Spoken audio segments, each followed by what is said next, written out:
بعد آج جن تین آیات کا ہمیں درس سننا ہے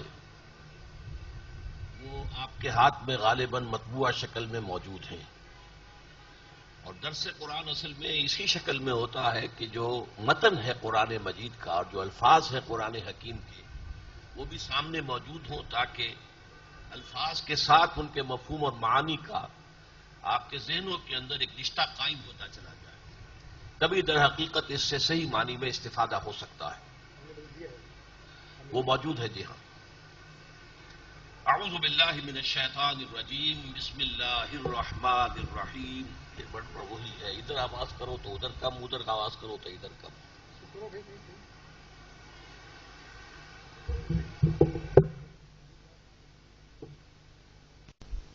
ایھا الذین آمنوا من یرتد منکم عن دینہ فسوف یأتی اللہ بقوم یحبهم ویحبونہ، صدق اللہ العظیم۔ اے ایمان کے دعوے دارو، اے ایمان والو، یا ایھا الذین آمنوا کا ترجمہ ہر شخص کے علم میں ہے، لیکن یہ بات نوٹ کر لیجئے کہ قرآن حکیم میں ان الفاظ کے ذریعے سے خطاب کیا جاتا ہے اہل ایمان کو بھی اور منافقوں کو بھی، اس لیے کہ جو منافقین تھے وہ بھی قانوناً مسلمان تھے، مسلمانوں کی جماعت میں شامل تھے، لہذا ان سے آپ پورے قرآن مجید میں، حالانکہ بڑی طویل بحثیں ان کے ساتھ جو ہے قرآن مجید میں نقل ہوئی ہیں۔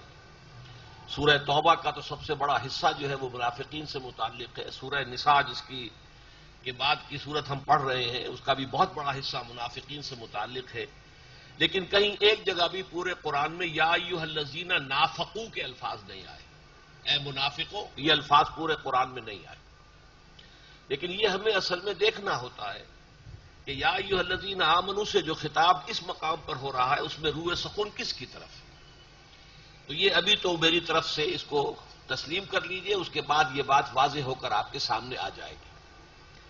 یا ایھا الذین آمنوا من یرتد منکم عن دینہ، اس کا عام ترجمہ ہوگا جو کوئی بھی مرتد ہو جائے تم میں سے تمہارے دین سے۔ ارتداد جو ہے یہ دو طرح کا ہے، ایک یہ ہے کہ کوئی شخص اسلام کو چھوڑ کر کفر میں چلا جائے اعلانیہ طور پر، مرتد، جس کی سزا اسلامی ریاست میں قتل ہے۔ ایک ارتداد ہے باطنی، معنوی، وہ اصل میں نفاق ہے۔ اس ارتداد کو آپ سمجھ لیجئے، آپ تصور کیجئے ایک شخص کا جس کو نبی اکرم صلی اللہ علیہ وسلم کی دعوت بھلی لگی کہ بڑی صحیح باتیں ہیں، عمدہ باتیں ہیں، دل کو لگ رہی ہیں، ذہن بھی قبول کر رہا ہے، لیکن یہ کہ جب وہ قبول کر کے آگے بڑھتا ہے اور پھر قدم قدم پر اس سے قربانی کے مطالبے ہوتے ہیں، اللہ کی راہ میں خرچ کرو، اب میدان جنگ کی طرف چلو، نقد جان ہتھیلی پر رکھو، تو بہت سے لوگ ایسے ہوتے ہیں کہ جن کے قدموں میں لرزش پیدا ہو جاتی ہے۔ بہت سے لوگ ایسے بھی ہوتے ہیں کہ ہر چہ باد آباد ماں کشتی درآب انداختین، اب جو ہو سو ہو، ہم نے تو اپنی کشتی جو ہے دریا میں ڈال دی ہے، اب یہ کشتی اگر تیرے گی تو ہم تیریں گے، یہ ڈوبے گی تو ہم بھی ڈوبیں گے۔ یہ تو تھے مومنین صادقین جو ایک مرتبہ جب آ گئے ایمان کے دائرے میں تو جو قربانی دینی پڑی، جو تکلیفیں آئیں انہوں نے جھیلی، برداشت کی، اور ہر امتحان میں کامیاب ہوئے۔ لیکن کچھ ضعف ارادہ کے لوگ بھی ہوتے ہیں، عزیمت نہیں ہوتی، ہمت نہیں ہوتی، وہ دین بھی چاہتے ہیں لیکن دنیا سے بھی ہاتھ دھونے کو تیار نہیں، دنیا کا نقصان بھی انہیں گوارا نہیں ہے، چاہتے کہ آخرت بھی ملے اور دنیا بھی ہماری عیش و آرام میں گزر جائے، اس کے لیے ہمیں کوئی قربانی نہ دینی پڑے، کوئی مشقت نہ جھیلنی پڑے۔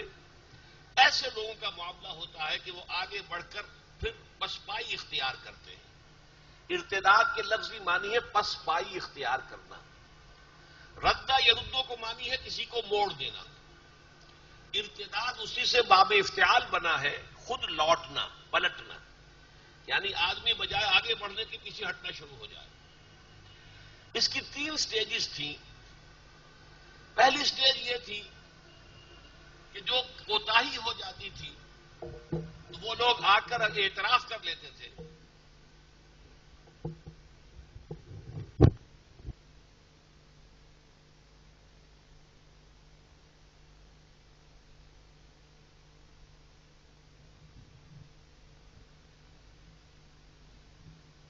کوتاہی ہو گئی، اعتراف کر لیا، حضور سے آ کر درخواست کی کہ آپ اللہ سے ہمارے لیے استغفار کریں، کمزوری کا ہم سے مظاہرہ ہو گیا ہے۔ حضور بھی ان کو معاف کر دیتے تھے، اللہ سے استغفار بھی کرتے تھے۔ تو اس کو تو نفاق نہیں کہتے، یہ ضعف ایمان ہے جو کسی بہت مخلص صاحب ایمان پر بھی کبھی کسی وقت جو ہے وہ لاحق ہو سکتا ہے۔ جیسے کہ غزوہ تبوک کے موقع پر 3 نہایت مخلص صحابہ کا ذکر آتا ہے بڑی تفصیل کے ساتھ، بڑی لمبی حدیث ہے بخاری شریف کی، ان سے بھی خطا ہو گئی، انہوں نے آ کے اعتراف کیا، پھر انہیں اللہ کے رسول نے سزا دی، سوشل بائیکاٹ، 50 دن کا مقاطعہ۔ لیکن یہ کہ کچھ لوگوں کا معاملہ یہ ہوتا ہے کہ بار بار جب آ کر وہ معذرت کرتے ہیں تو اب انہیں ذرا شرم آنے لگتی ہے، اب وہ جھوٹے بہانے بنانے شروع کر دیتے ہیں۔ حضور میں تو بس چلنے کے لیے تیار تھا، بالکل میں نے تیاری بھی کر لی تھی، وہ اچانک میری اہلیہ بیمار ہو گئی ہے، بڑی شدید بیمار ہے اور کوئی بھی اعتبارداری کرنے والا نہیں ہے، لہذا مجھے اجازت دے دیجیے۔ جھوٹے بہانے بنانا، جب یہ جھوٹے بہانے شروع ہوئے تو اب گویا کہ نفاق کی پہلی سٹیج کا آغاز ہو گیا۔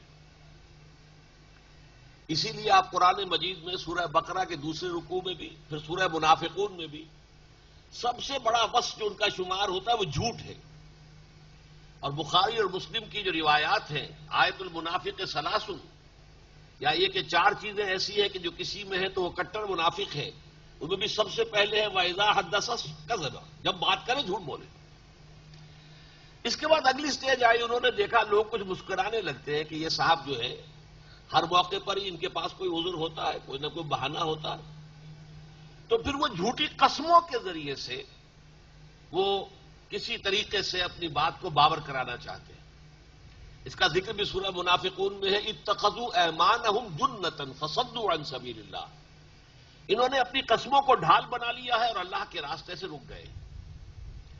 اس کے بعد پھر اگلی سٹیج جو تھی فائنل، یہ پہلی 2 سٹیجز ایسی ہیں جیسے ٹی بی کی 3 سٹیجز مشہور ہوتی تھی ایک زمانے میں۔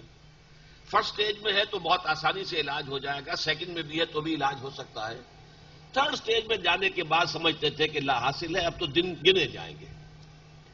اسی طریقے سے تھرڈ سٹیج پھر وہ آتی تھی منافقت کی کہ اللہ کے رسول اور اہل ایمان سے دشمنی پیدا ہو جاتی تھی۔ ہم العدو فاحذرہم قاتلہم اللہ انا یؤفکون، یہ سورہ منافقون کے الفاظ ہیں۔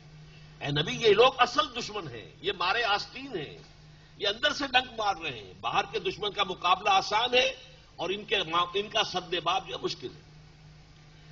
اب یہ جو منافقین تھے مدینے کے، ان کے بارے میں ایک بات اور سمجھ لیجئے، یہ اصل میں زیر اثر تھے یہود کے۔ مدینے کی یہ تاریخ آپ کے سامنے رہنی چاہیے۔ مدینے کے اصل آباد کار جو ہیں وہ اہل عرب نہیں تھے بلکہ یہودی تھے۔ یہ جو ڈایاسپورا ہوا تھا ان کا سن 70 عیسوی میں، جب انہیں فلسطین سے ملک بدر کیا گیا تو جس کا جہاں سینگ سمایا چلا گیا، یہ 3 قبیلے آ کر مدینے میں آباد ہو گئے۔ مدینہ آباد کرنے والے اصل یہودی تھے۔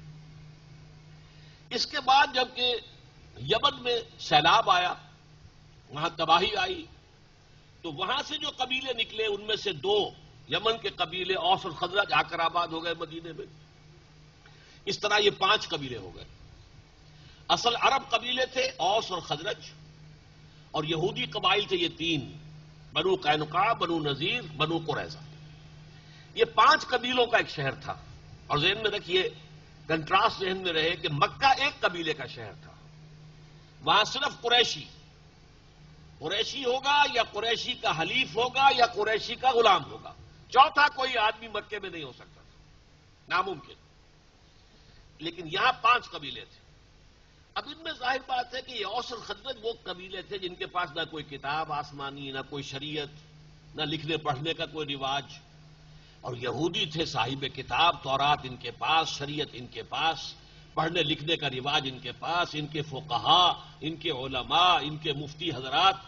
تو ظاہر بات ہے کہ رعب بہت تھا تمدن کے اعتبار سے کہ یہودی بہت متمدن ہیں، تعلیم یافتہ ہیں، بہت مہذب ہیں، جبکہ ہم عرب جو ہیں ہمارے پاس تو کچھ بھی نہیں۔ اس کی وجہ سے بہت سے لوگ جو ہیں اوس اور خزرج کے، یہ ان کے زیر اثر تھے۔ مرعوب بھی تھے، اور یہ کہ ان کی تمدنی جو ترقی تھی اس سے متاثر بھی تھے، اور اسی کی بنا پر ان کے بہت سے تعلقات قائم ہو گئے تھے، حلیفانہ تعلقات، دوستانہ تعلقات اوس و خزرج کے لوگوں کے، بنو قینقاع، بنو نذیر اور بنو قریظہ کے لوگوں کے ساتھ۔ اب جب نبی اکرم صلی اللہ علیہ وسلم تشریف لے آئے مدینہ منورہ ہجرت فرما کر، تو آپ نے ایک ایسا قدم اٹھایا جو تاریخ انسانی میں واقعہ یہ ہے کہ بڑے بڑے اسٹیٹس مین جو ہیں وہ رشک کرتے ہیں کہ کس قدر مناسب قدم تھا حضور نے جو اس وقت اٹھایا۔ منٹگومری واٹ کو اگر آپ پڑھیں تو کتنی کچھ تعریف اس نے کی ہے کہ ان تینوں یہودی قبیلوں سے آپ نے پیکٹ کیا، میثاق مدینہ، کہ اگر مدینہ پر باہر سے کوئی حملہ ہوگا تو ہم مل جل کر ایک امت ہو کر دفاع کریں گے۔ امت ایک اس معنی میں نہیں ہو گئے تھے، ایک امت کافر ہے، ایک امت مسلمہ ہے، وہ اس معنی میں امت نہیں، دفاع کے اعتبار سے ہم ایک امت ہو۔ لیکن جیسا کہ آپ کو معلوم ہے تینوں قبیلوں نے ایک ایک کر کے اس پیکٹ کی خلاف ورزی کی، سازشیں کی، حضور کے خلاف ریشہ دوانیاں کی، قریش کو سازش کر کر کے چڑھا کر لاتے رہے، لہذا ایک ایک کر کے ان کے ساتھ وہ پیکٹ ختم ہوا۔ غزوہ بدر کے فوراً بعد بنو قینقاع کو نکالا گیا مدینے سے، غزوہ احد کے فوراً بعد بنو نذیر نکالے گئے جن کا ذکر سورۃ الحشر میں ہے، اور بنو قریظہ کا خاتمہ ہوا ہے غزوہ احزاب کے بعد جس کا ذکر سورہ احزاب میں ہے۔ لیکن یہ جو لوگ تھے کہ جو ان کے زیر اثر تھے، اوس اور خزرج کے لوگ ایمان لے آئے، ان کے چودھری، ان کے بڑے بڑے لوگ ایمان لے آئے، تو اب سب لوگوں نے سمجھ لیا کہ پورا قبیلہ ایمان لے آیا ہے، لیکن سب کے دلوں میں ایمان جاگزی نہیں ہوا تھا، اور خاص طور پر جو ان کے روابط تھے، تعلقات تھے، دوستیاں تھیں، تو جیسے آپ جانتے ہیں کہ کوئی بڑا گھنا جنگل ہو تو اس میں ایک تو درخت ہوتے ہیں اونچے اونچے، ایک انڈر گروتھ ہوتی ہے اس کے نیچے، جھاڑیاں ہیں، جھنکاڑ ہیں درختوں کے نیچے، تو یہ یہود کے جو قداور درخت تھے وہاں پر موجود، ان کے نیچے انڈر گروتھ کی حیثیت سے یہ نفاق کے پودے، نفاق کی جھاڑیاں، یہ جھاڑ جھکاڑ جو ہے نفاق کا، یہ ان کے زیر اثر تھا۔ اب جب یہ کشمکش اس انتہا کو پہنچ گئی، جب یا تو ادھر یا ادھر، جیسے کہ ابھی آپ نے دیکھا کہ صدر بش نے کہا یا ہمارے دوست ہو یا دشمن، تیسری بات کوئی نہیں، تو جو جد و جہد ہو رہی تھی غلبہ دین کے لیے، جو جہاد کر رہے تھے حضور اور آپ کے صحابہ کرام رضی اللہ تعالیٰ عنہم اجمعین وصلی اللہ علیہ وسلم، جب وہ اس کرٹیکل اسٹیج پر پہنچ گیا معاملہ کہ اب یا ادھر یا ادھر، تو ان کی جان پر بن گئی کہ ہم اپنے دوستیاں، اپنے تعلقات، اپنے ان کے ساتھ حلیفانہ روابط، ہمارے جو بھی ہے خاندانی ان کے ساتھ مراسم چلے آ رہے ہیں، یہ کیسے توڑ دیں؟ یہ ہے پس منظر اصل میں کہ جس میں یہ آیات نازل ہوئی ہیں۔ بلکہ آج تو ہم 3 آیتیں چونکہ معین کر دیا گیا تھا تو میں وہیں سے درس شروع کر رہا ہوں، لیکن نوٹ کیجئے اس رکوع کی 6 آیتیں ہیں۔ پہلی 3 آیتوں میں سے میں صرف آپ اس کو پہلا لفظ سناؤں گا، باقی اس کے بعد جو ہے اس کے بارے میں گفتگو کروں گا اختتام پر، اس لیے کہ وہ اس وقت کے حالات کے اعتبار سے قرآن مجید کی اہم ترین آیت ہے، جو اس رکوع کی پہلی آیت ہے۔ یا ایھا الذین آمنوا لا تتخذوا اليہود والنصارى اولیاء بعضهم اولیاء بعض ومن يتولهم منکم فانه منهم ان اللہ لا يهدي القوم الظالمین۔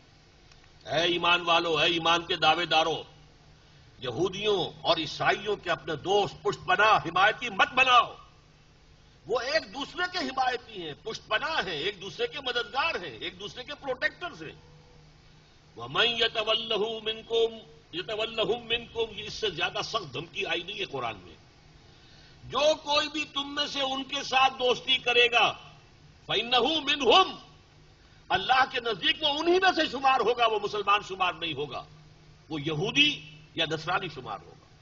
سخت ترین الفاظ اس آیت میں، ان اللہ لا يهدي القوم الظالمین، اللہ ایسے ظالموں کو ہدایت نہیں دیتا۔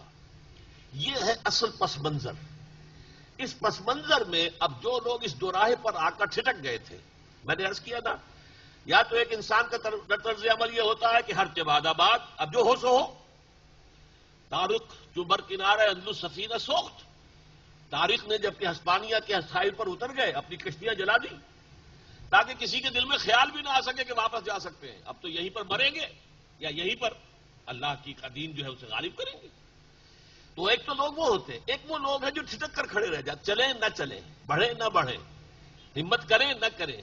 ان کے اندر وہ ضعف ارادے کی قوت نہیں، عزیمت نہیں، ہمت نہیں، حوصلہ نہیں، بالکل یکسو نہیں ہو گئے ہیں کہ اب ہمیں تو آخرت درکار ہے، دنیا سے کوئی سروکار نہیں. جب تک یکسو نہ ہو آدمی تو پھر وہ ٹھٹک کر کھڑا ہوتا ہے، وہ پیچھے ہٹتا ہے. جبکہ جو لوگ جن کے اندر خلوص اور اخلاص ہے وہ آگے بڑھتے ہیں دشمن کے مقابلے کے لیے. یہ پیچھے ہٹیں گے، تھوڑا تھوڑا کر کے پیچھے ہٹیں گے. یہ ارتداد معنوی ہے، ارتداد قانونی نہیں. قانونی ارتداد تو یہ ہے کہ کوئی شخص کھلم کھلا عیسائی ہو جائے، کوئی شخص کھلم کھلا. جیسے آپ کو معلوم ہے حضرت ام حبیبہ رضی اللہ تعالی عنہا جب ہجرت حبشہ کر کے گئی ہیں اپنے شوہر کے ساتھ، تو ان کا شوہر وہاں جا کر عیسائی ہو گیا، مرتد ہو گیا. جب مرتد ہو گیا تو نکاح ختم ہو گیا.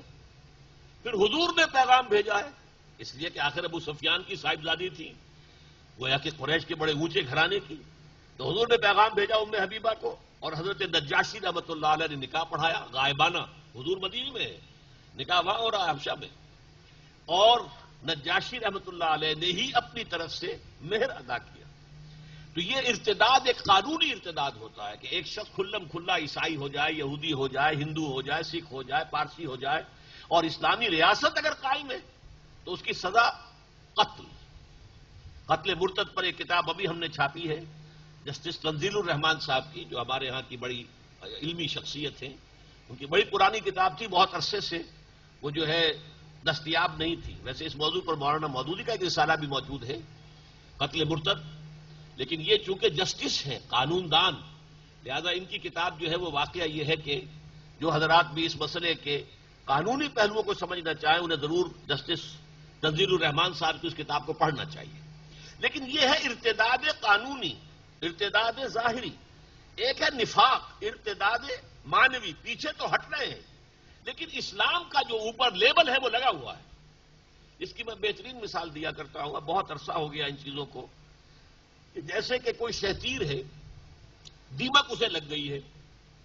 وہ دیمک کو بھی اللہ نے کیا کیڑا ہے چھوٹا سا، لیکن اتنی سمجھ دے رکھی ہے کہ وہ شہتیر کو اندر ہی اندر کھوکھلا کرتی ہے، اوپر جو ہے ایک ونیئر چھوڑتی جاتی ہے. دیکھنے والوں کو پتہ نہ چلے کہ اندر سے کھوکھلا ہو گیا شہتیر. اندر سے کھا جائے گی، یا دروازے کی چوکھٹ ہے وہ اندر سے کھا جائے گی لیکن اوپر سے نظر نہیں آئے گا. وہ تو جب اچانک شہتیر گرے گا معلوم ہوگا کہ یہ تو در حقیقت اس کو کھا لیا دیمک نے. بلکہ یہی واقعہ یاد آ کہ حضرت سلیمان کے ساتھ ہوا تھا. یا کولو من ساتا، ان کا جو عصا تھا اسے دیمک چٹ کر گئی، لیکن وہ کھڑے رہے. اور وہ جب گرے ہیں تب جن کو معلوم ہوا کہ لوگ ہم تو یہ سمجھ رہے تھے کہ سلیمان زندہ ہیں اور ہماری نگرانی کر رہے ہیں، معلوم ہوا ہمارے پاس غیب کا کوئی علم نہیں ہے. بہرحال یہ نفاق جو ہے دیمک کی طرح ہے، اندر سے ایمان کو کھوکھلا کر دیا، وہ کفر ہو گیا. جیسے سورہ منافقون میں کہا گیا ذالک بانہم آمنوا ثم کفروا فتبع علی قلوبہم. یہ ایمان تو لائے تھے لیکن پھر انہوں نے کفر کیا ہے اور اب ان کے دلوں کے اوپر مہر کر دی گئی ہے. اب یہ تفقہ اور اصل فہم انہیں حاصل نہیں ہو سکتا. تو یہ ہے کہ اندر سے کھوکھلے ہو گئے لیکن اوپر سے مسلمان ہیں. وہ ہے جن سے خطاب ہو رہا ہے. یا ایھا الذین آمنوا من یرتد منکم عن دینہ فسوف یأتی اللہ بقوم یحبہم ویحبونہ. اس میں ایک اللہ تعالیٰ کی شان بے نیازی ہے. اللہ عنقریب ایسے لوگوں کو لے آئے گا جن سے وہ محبت کرے گا اور وہ اس سے محبت کریں گے. یعنی تم یہ نہ سمجھو کہ یہ سائبان تمہارے اٹھائے ہوئے ہی اٹھا ہوا ہے، تم اگر ہٹ جاؤ گے تو یہ گر جائے گا. نہیں، اللہ کا دین ہے، اللہ تمہیں ہٹائے گا کسی اور کو لے آئے گا. تم مردود ہو جاؤ گے، راندہ درگاہ حق ہو جاؤ گے. جیسے کہ سورہ محمد کی آیت میں فرمایا گیا ان تتولوا یستبدل قوما غیرکم. ہم نے تمہیں چنا ہے، هو اجتباکم، تمہیں پسند کر لیا ہے، تمہیں اونچا رتبہ دیا ہے، لیکن اگر تم پیٹھ دکھا دو گے ہم تمہیں ہٹائیں گے، کسی اور قوم کو لے آئیں گے. ہماری قوت تخلیق ختم تو نہیں ہو گئی.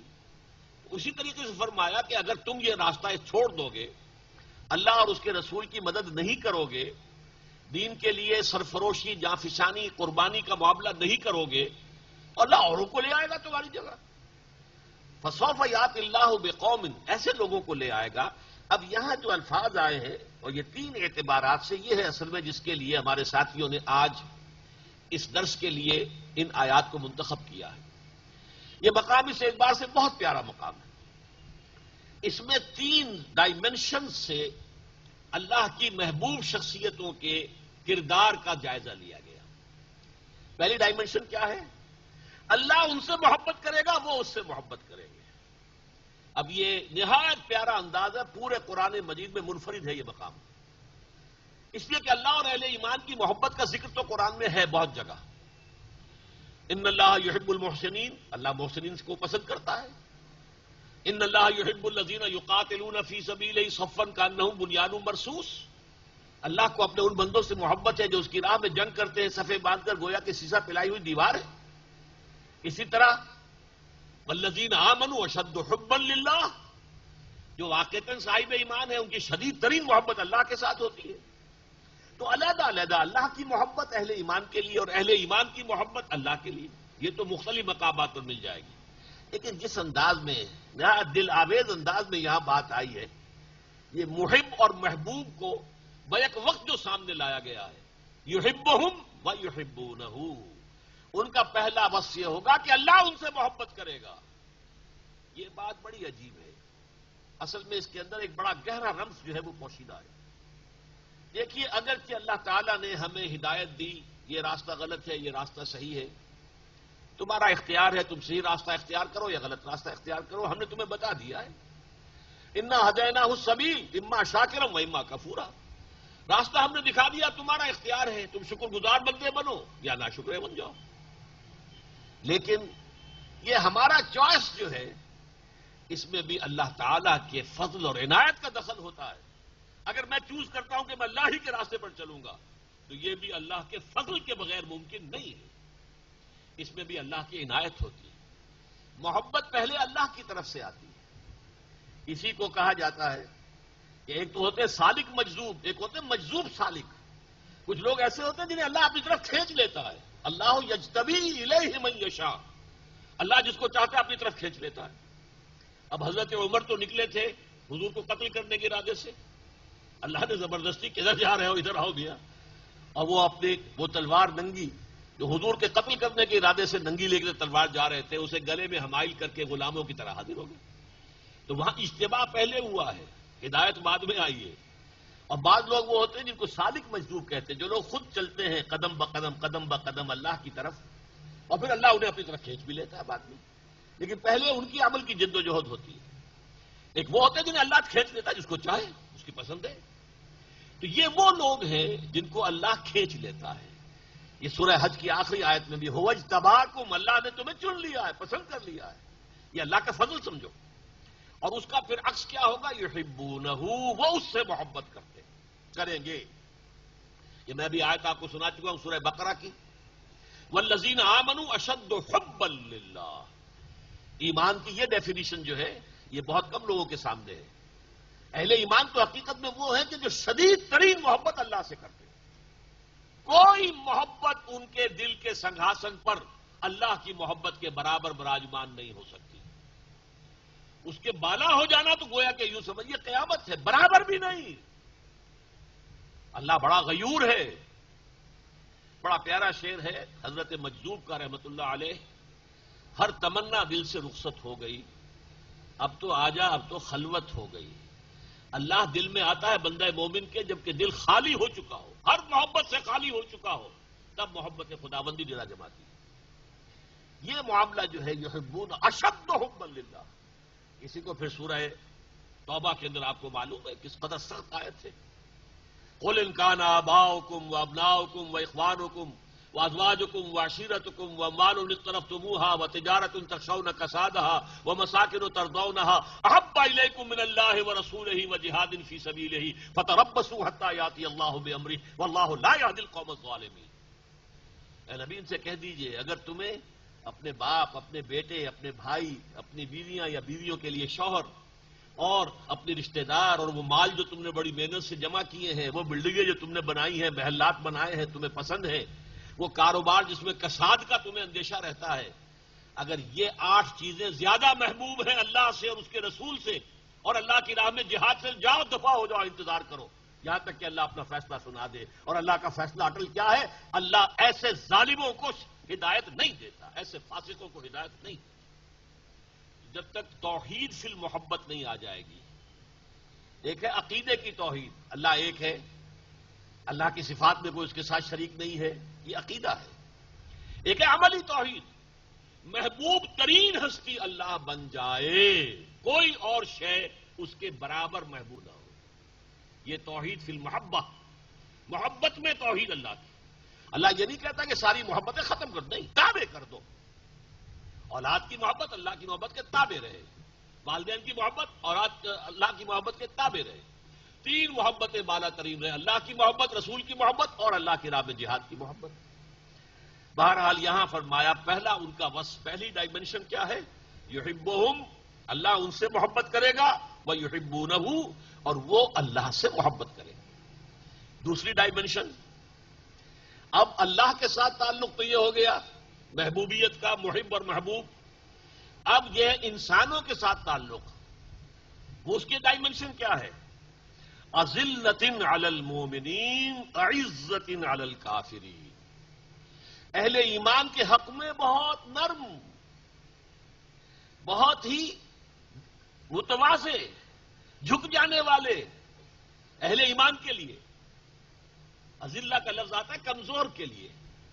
عربی زبان میں ذلت جو ہے، اردو کے اندر تو ذلیل کے معنی کچھ اور ہو جاتے ہیں، کمینگی کا مفہوم آ جاتا ہے. عربی میں یہ معنی نہیں ہے، بلکہ ذلیل کے معنی کمزور کے. تو آپ جو ہے اہل ایمان کے سامنے تو کمزوری ثابت کریں. اچھا بھائی جو بات آپ کہہ رہے ہیں مانتا ہوں، اچھا بھائی جو بھی آپ کو چاہیے میں اپنے امکانی حد تک آپ کے ساتھ تعاون کروں گا. وہ یہ کہ معلوم ہو کہ ان کے اندر رحمت ہے، شفقت ہے، محبت ہے، رافت ہے اہل ایمان کے حق میں. عزت علی الکافرین، کافروں کے حق میں سخت، بھاری. اس کو کہا علامہ اقبال نے، ہو حلقہ یاراں تو بریشم کی طرح نرم، اور رزم حق و باطل ہو تو فولاد ہے مومن.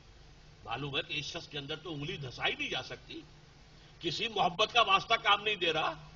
ماں رو رہی ہے کہ بیٹے چھوڑو اس محمد کے دین کو، آؤ میری طرف واپس.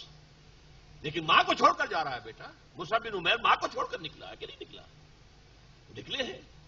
سعد بن ابی وقاص جو ہے وہ آخر ماں جو ہے مرن برت رکھے ہوئے تھی اور وہ واسطے دے رہی تھی کہ تمہیں ماں باپ کے حقوق کا خیال نہیں ہے. لیکن اللہ اور اس کے رسول کا حق جو سامنے آ گیا وہ ماں باپ کے حقوق سے فائق ہے. لہذا یہ ہے کہ سختی ایسی ہو کہ نرم وہ انگلی دھسا نہ سکے. جیسے ہم کہتے ہیں کہ جیسے ایک شخص جو ہے وہ تو بھائی تم تو پٹھے ہاتھ نہیں دھرنے دیتے. آدمی معلوم ہو کہ پوری طرح سخت کھڑا اپنے موقف کے اندر، کسی درجے میں نرمی دکھانے کو تیار نہ ہو. یہ ظاہر بات ہے جیسا کہ میں نے عرض کیا تھا، جب یہ حق و باطل کے درمیان کشاکش اس کریٹیکل پوائنٹ کو پہنچ جائے پھر لازم ہوتا ہے عزت علی الکافرین اذلۃ علی المؤمنین. اور جیسا کہ آپ کے علم میں نے بارہا کہا ہے کہ قرآن مجید میں اہم مضامین کم سے کم 2 جگہ ضرور آتے ہیں. اسی کا عکس آپ کو ملے گا سورہ فتح کی آخری آیت میں. محمد الرسول اللہ والذین معہ اشداء علی الکفار رحماء بینہم. محمد اللہ کے رسول اور جو ان کے ساتھ ہیں ان کے صحابی رضی اللہ تعالی عنہم اجمعین، ان کی شان کیا ہے؟ اشداء علی الکفار، کفار کے حق میں بہت شدید، بہت سخت، اور رحماء بینہم، آپس میں بہت ہی رحم دل، آپس میں بہت ہی رقیق القلب. یہ ہے در حقیقت ہو حلقہ یاراں تو برے شم کی طرح نرم، اور رزم حق و باطل ہو تو فولاد ہے مومن. جس کا نقشہ سامنے آیا غزوہ بدر میں. ادھر سے حضرت ابو بکر تھے حضور کے ساتھ صلی اللہ علیہ وسلم، ادھر سے عبد الرحمن بن ابی بکر آیا ہوا ہے، ایمان نہیں لایا تھا، وہ کفار کے لشکر کے ساتھ ہے. جنگ بدر کے بعد کہتا ہے، بعد میں ایمان لے آئے، کہ ابا جان آپ میری زد میں آ گئے تھے بدر میں، لیکن میں نے آپ کے ساتھ رعایت کی، آپ پر حملہ نہیں کیا. حضرت ابو بکر فرماتے ہیں، بیٹے چونکہ تم باطل کے لیے لڑ رہے تھے لہذا تم نے میرا لحاظ کیا، خدا کی قسم اگر تم میری زد میں آ جاتے کبھی نہ چھوڑتا. یہ ہے اشداء علی الکفار رحماء بینہم. کفار کے ساتھ کوئی رحمدلی کا سوال پیدا نہیں ہوتا. یہ عام حالات میں نہیں ہے. عام حالات میں آپ سورہ ممتحنہ میں پڑھیں گے کہ جو کافر حربی نہیں ہے، جو کافر آپ کے خلاف کسی محاذ میں شامل نہیں ہے، اس کے ساتھ کچھ نہ کچھ دوستی، کچھ نہ کچھ جو ہے اچھا سلوک بری بات نہیں ہے، یہ سورہ ممتحنہ میں مضمون آیا ہے. لیکن جب یہ کشاکش پہنچی ہو اس کرٹیکل پوائنٹ کو، جیسا کہ میں نے کہا، جیسے بش نے کہا، جس کے آگے کے ہمارے صدر مشرف صاحب جو ہیں وہ کپ کپا کر رہ گئے، یا ساتھ دو ورنہ دشمن شمار ہو گئے. یہ معاملہ آتا ہے، کہاں آتا ہے؟ جب تو کرٹیکل پوائنٹ آ جاتا ہے حق و باطل کی کشمکش کا، جب یا ہمارے ساتھ ہو یا ہمارے دشمن. لہذا وہاں معاملہ یہ ہوتا ہے، یہ میں نے ڈسکس کیا، یہ سیکنڈ ڈائمنشن ہے اس کیریکٹر کی، اس کردار کی، جو اللہ کے محبوب بندے ہیں. اذلۃ علی المومنین اعزۃ علی الکافرین، جو سورہ فتح میں آیا ہے، اشداء علی الکفار رحماء بینہم. اب تیسری ڈائمنشن، اللہ کے ساتھ تو ہو گئی باہمی محبت، یحبہم ویحبونہ، ادھر دائیں بائیں اہل ایمان کے لیے بہت نرم، اہل کفر کے لیے بہت سخت. اب تیسری ڈائمنشن، یجاہدون فی سبیل اللہ، جہاد کرتے ہیں اللہ کی راہ میں، ولا یخافون لومۃ لائم، اور کسی ملامت کرنے والے کی ملامت کا کوئی خوف نہیں کرتے. اب یہ معاملہ بڑا لمبا ہو جائے گا. جہاد کے معنی کیا ہے؟ جہاد کے معنی کوشش، لیکن جہاد اور کوشش میں فرق ہے. جوہد کے معنی کوشش، جہاد کے معنی کشاکش، جب مقابلہ ہوتا ہے. جیسے ٹگ آف وار ہے، آپ کو معلوم ہے رسا کشی ہو رہی ہے، ایک ٹیم ادھر سے کھینچ رہی ہے، دوسری ٹیم ادھر سے کھینچ رہی ہے، ایک جیتے گی ایک ہارے گی. اسی طرح کسی بھی معاملے میں ایک وہ گروہ ہے حزب اللہ، جو اللہ کی پارٹی ہے، وہ اللہ کے دین کو غالب کرنا چاہتے ہیں. دوسری حزب الشیطان مقابلے میں موجود ہے، وہ شرک اور کفر کے لیے زور لگا رہے ہیں. ابو جہل جو ہے ان کا لیڈر ہے، ان کے درمیان تو کشاکش ہوگی کہ نہیں ہوگی. یہ ہے جہاد. اب اس جہاد کے مختلف مراحل ہیں. جہاد اپنے نفس کے خلاف بھی ہو سکتا ہے، کیونکہ ہمارے اندر بھی تو ایک شیطان موجود ہے نا، نفس امارہ، ان النفس لامارۃ بالسوء. پھر معاشرے کے خلاف معاشرہ کہتا ہے چلو ادھر، اسلام کہتا ہے چلو ادھر. کشمکش ہو جائے گی کہ نہیں؟ چلو تم ادھر کو ہوا ہو جدھر کی. ایک راستہ تو یہ ہے، زمانہ باتنا سعادت تو با زمانہ بے ساز. زمانہ تمہارے ساتھ سازگار نہیں ہے تو تم زمانے کے ساتھ سازگار ہو جاؤ، فرکشن تو نہیں ہوگی. لیکن نہیں، ایک یہ ہے زمانہ باتنا سعادت تو با زمانہ ستیز. اگر زمانہ تمہارے ساتھ سازگاری نہیں کر رہا، لڑو اس زمانے سے. یہ اولو العزم لوگوں کا کام ہوتا ہے، باہمت لوگوں کا کام ہوتا ہے، صاحب کردار، کریکٹر والے لوگ. اور پھر جہاد آگے چل کر قتال کی شکل اختیار کرتا ہے. اس میں ظاہر بات ہے کہ ہتھیلی پر جان لے کر ہی میدان میں آدمی نکلتا ہے نا. وہ تو نکل کے واپس آ گئے تو سمجھیے بونس ہے، ورنہ جو شخص بھی جنگ میں گیا ہے وہ رسک لے کر جا رہا ہے اپنی جان کا. تو یجاہدون فی سبیل اللہ ولا یخافون لومۃ لائم، اور وہ کسی ملامت کرنے والے کی ملامت سے نہیں ڈرتے. اس کے کیا معنی؟ دیکھیے، اللہ کی راہ میں جہاد جو بھی کریں گے اور جو بھی اپنا رخ کر لیں، انی وجہت وجہی للذی فطر السماوات والارض حنیفا، اور جو کہہ دیں گے ان صلاتی و نسکی و محیای و مماتی للہ رب العالمین، اب ان کو دو طرح کی مخالفتیں پیش آئیں گی. ایک تو معاندین ہوں گے، وہ کہیں گے دماغ خراب ہو گیا، پاگل ہو گئے ہیں، یہ دقیانوسی لوگ ہیں، یہ فلاں ہیں، یہ فلاں ہیں، ان کے خلاف وہ زور لگا رہے ہیں. ایک ہوتے ہیں جو محبت بھرے انداز میں، بڑے بزرگانہ انداز میں، بڑے خیر خواہانہ انداز میں، بڑے ناصحانہ انداز میں. بھائی دیکھو ذرا، اپنے مستقبل کی فکر بھی کرو، اپنے بچوں کا بھی خیال کرو. تمہاری بیٹیاں ان کے ہاتھ بھی پیلے کرنے کے نہیں، تم تو ہما وقت لگ گئے ہو، تمہیں دنیا کا خیال ہی نہیں رہا. بھائی دین بھی اپنی جگہ ہے، لیکن دنیا بھی تو ہے نا، اس کا بھی تو حق ادا کرنا ہے. یہ ہوتی ہے نصیحت ناصحانہ انداز میں. اس کو کہتے ہیں ملامت.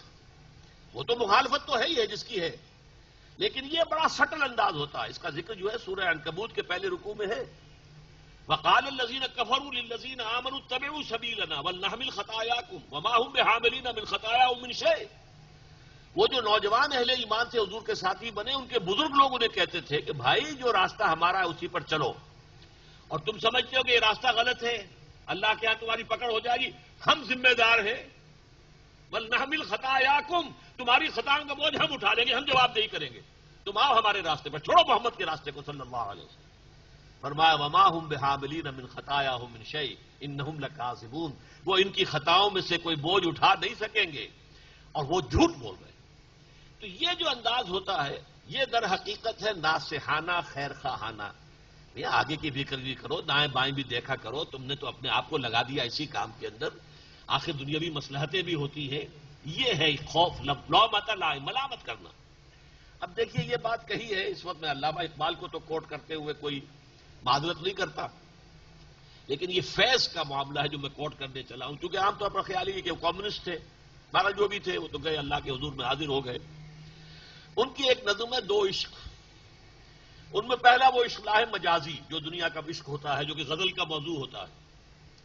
دوسرا عشق انہوں نے کہا ہے چاہا ہے اسی رنگ سے لیلائے وطن کو، وطن کا عشق، وطن کی محبت، وطن کی جے، وطن کی عزت، وطن کی حرمت. لیکن اس دوسرے عشق کے ضمن میں یہ کہتے ہیں اس راہ میں جو سب پہ گزرتی ہے گزری، اس راہ میں جو سب پہ گزرتی ہے سو گزری، تنہا پس زندہ کبھی رسوا سرے بازار، کڑکے ہیں بہت شیخ سرے گوشے ممبر، اور گرجے ہیں بہت اہل حکم بر سرے دربار. یہ جو ہمارا ظاہر بات ہے کہ نظریہ تھا ان کا کمیونزم، وہ سمجھتے تھے اسی میں انسانیت کی بھلائی ہے، خیر ہے، فلاح ہے. لیکن اس میں ظاہر بات ہے جیل میں بھی جانا پڑا، مختلف مواقع پر سختیاں جھیلنی پڑی. اس راہ میں جو پھر اوپر فتوے بھی لگے، تو اس راہ میں جو سب پہ گزرتی ہے سو گزری، تنہا پس زندہ کبھی رسوا سرے بازار. اب اگر آپ برا نہ مانیں، کہاں فیض، کہاں محمد الرسول اللہ، لیکن نقشہ دکھا دینا چاہتا ہوں. 3 سال کی شیب بنی ہاشم کی قید کاٹی یا نہیں کاٹی محمد نے اور ان کے صحابہ نے صلی اللہ علیہ وسلم؟ پس زندہ تھے کہ نہیں؟ رسوا سرے بازار، طائف کی گلیوں میں کیا ہو رہا تھا؟ ٹھٹھے لگ رہے ہیں، مذاق اڑ رہے ہیں، پتھراؤ ہو رہا ہے. رسوا سرے بازاریں شوق ستم گارے. تو اس راہ میں جو سب پہ گزرتی ہے سو گزری، تنہا پس زندہ کبھی رسوا سرے بازار، کڑکے ہیں بہت شیخ سرے گوشے ممبر، ہمارے خلاف فتوے دیے گئے، اور گرجے ہیں بہت اہل حکم بر سرے دربار، بڑے بڑے ڈکٹیٹروں نے جو ہمارے خلاف جو کارروائیاں کی ہیں. چھوڑا نہیں غیروں نے کوئی ناوی کے دشنام. ہمارے جو مخالف تھے غیر، انہوں نے ہر تیر چلایا ہمارے اوپر، ہمیں گالیاں دی. اور چھوٹی نہیں اپنوں سے کوئی طرز ملامت، اپنوں سے جو ہوتی ہے یہ خیر خواہانہ انداز، یہ طرز ملامت، یہ وہ لفظ ہے. چھوٹی نہیں اپنوں سے کوئی طرز ملامت، اس عشق نہ اس عشق پہ نادم ہے مگر دل، ہر داغ ہے اس دل میں بجز داغ ندامت. ہم نے جو بھی کیا ہے حق کی خاطر کیا ہے. ہم نے وطن کو اپنا معبود بنایا، وہ اور ان کا نظریہ تھا. ہمارا معبود اللہ ہے، ہم اللہ کے لیے جہاد کر رہے ہیں.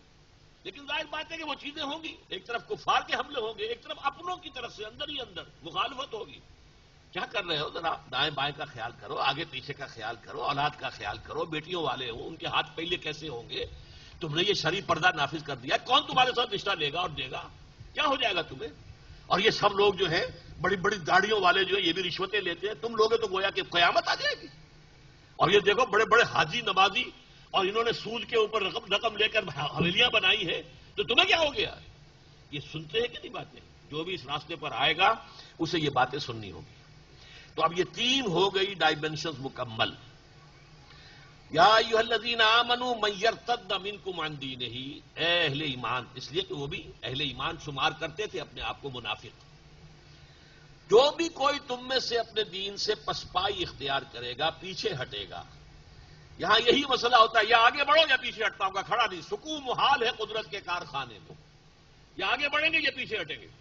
کسی جگہ پر کھڑا ہونا ممکن نہیں ہے. جیسے کہ حضور نے فرمایا جس شخص کے دینی اعتبار سے 2 دن برابر ہوئے وہ گھاٹے میں رہا. کل کے مقابلے میں آج آپ کی دینی حالت بہتر ہونی چاہیے تھی. کل جتنی ہے یہ 24 گھنٹے تو ضائع ہو گئے نا، کہاں گئے؟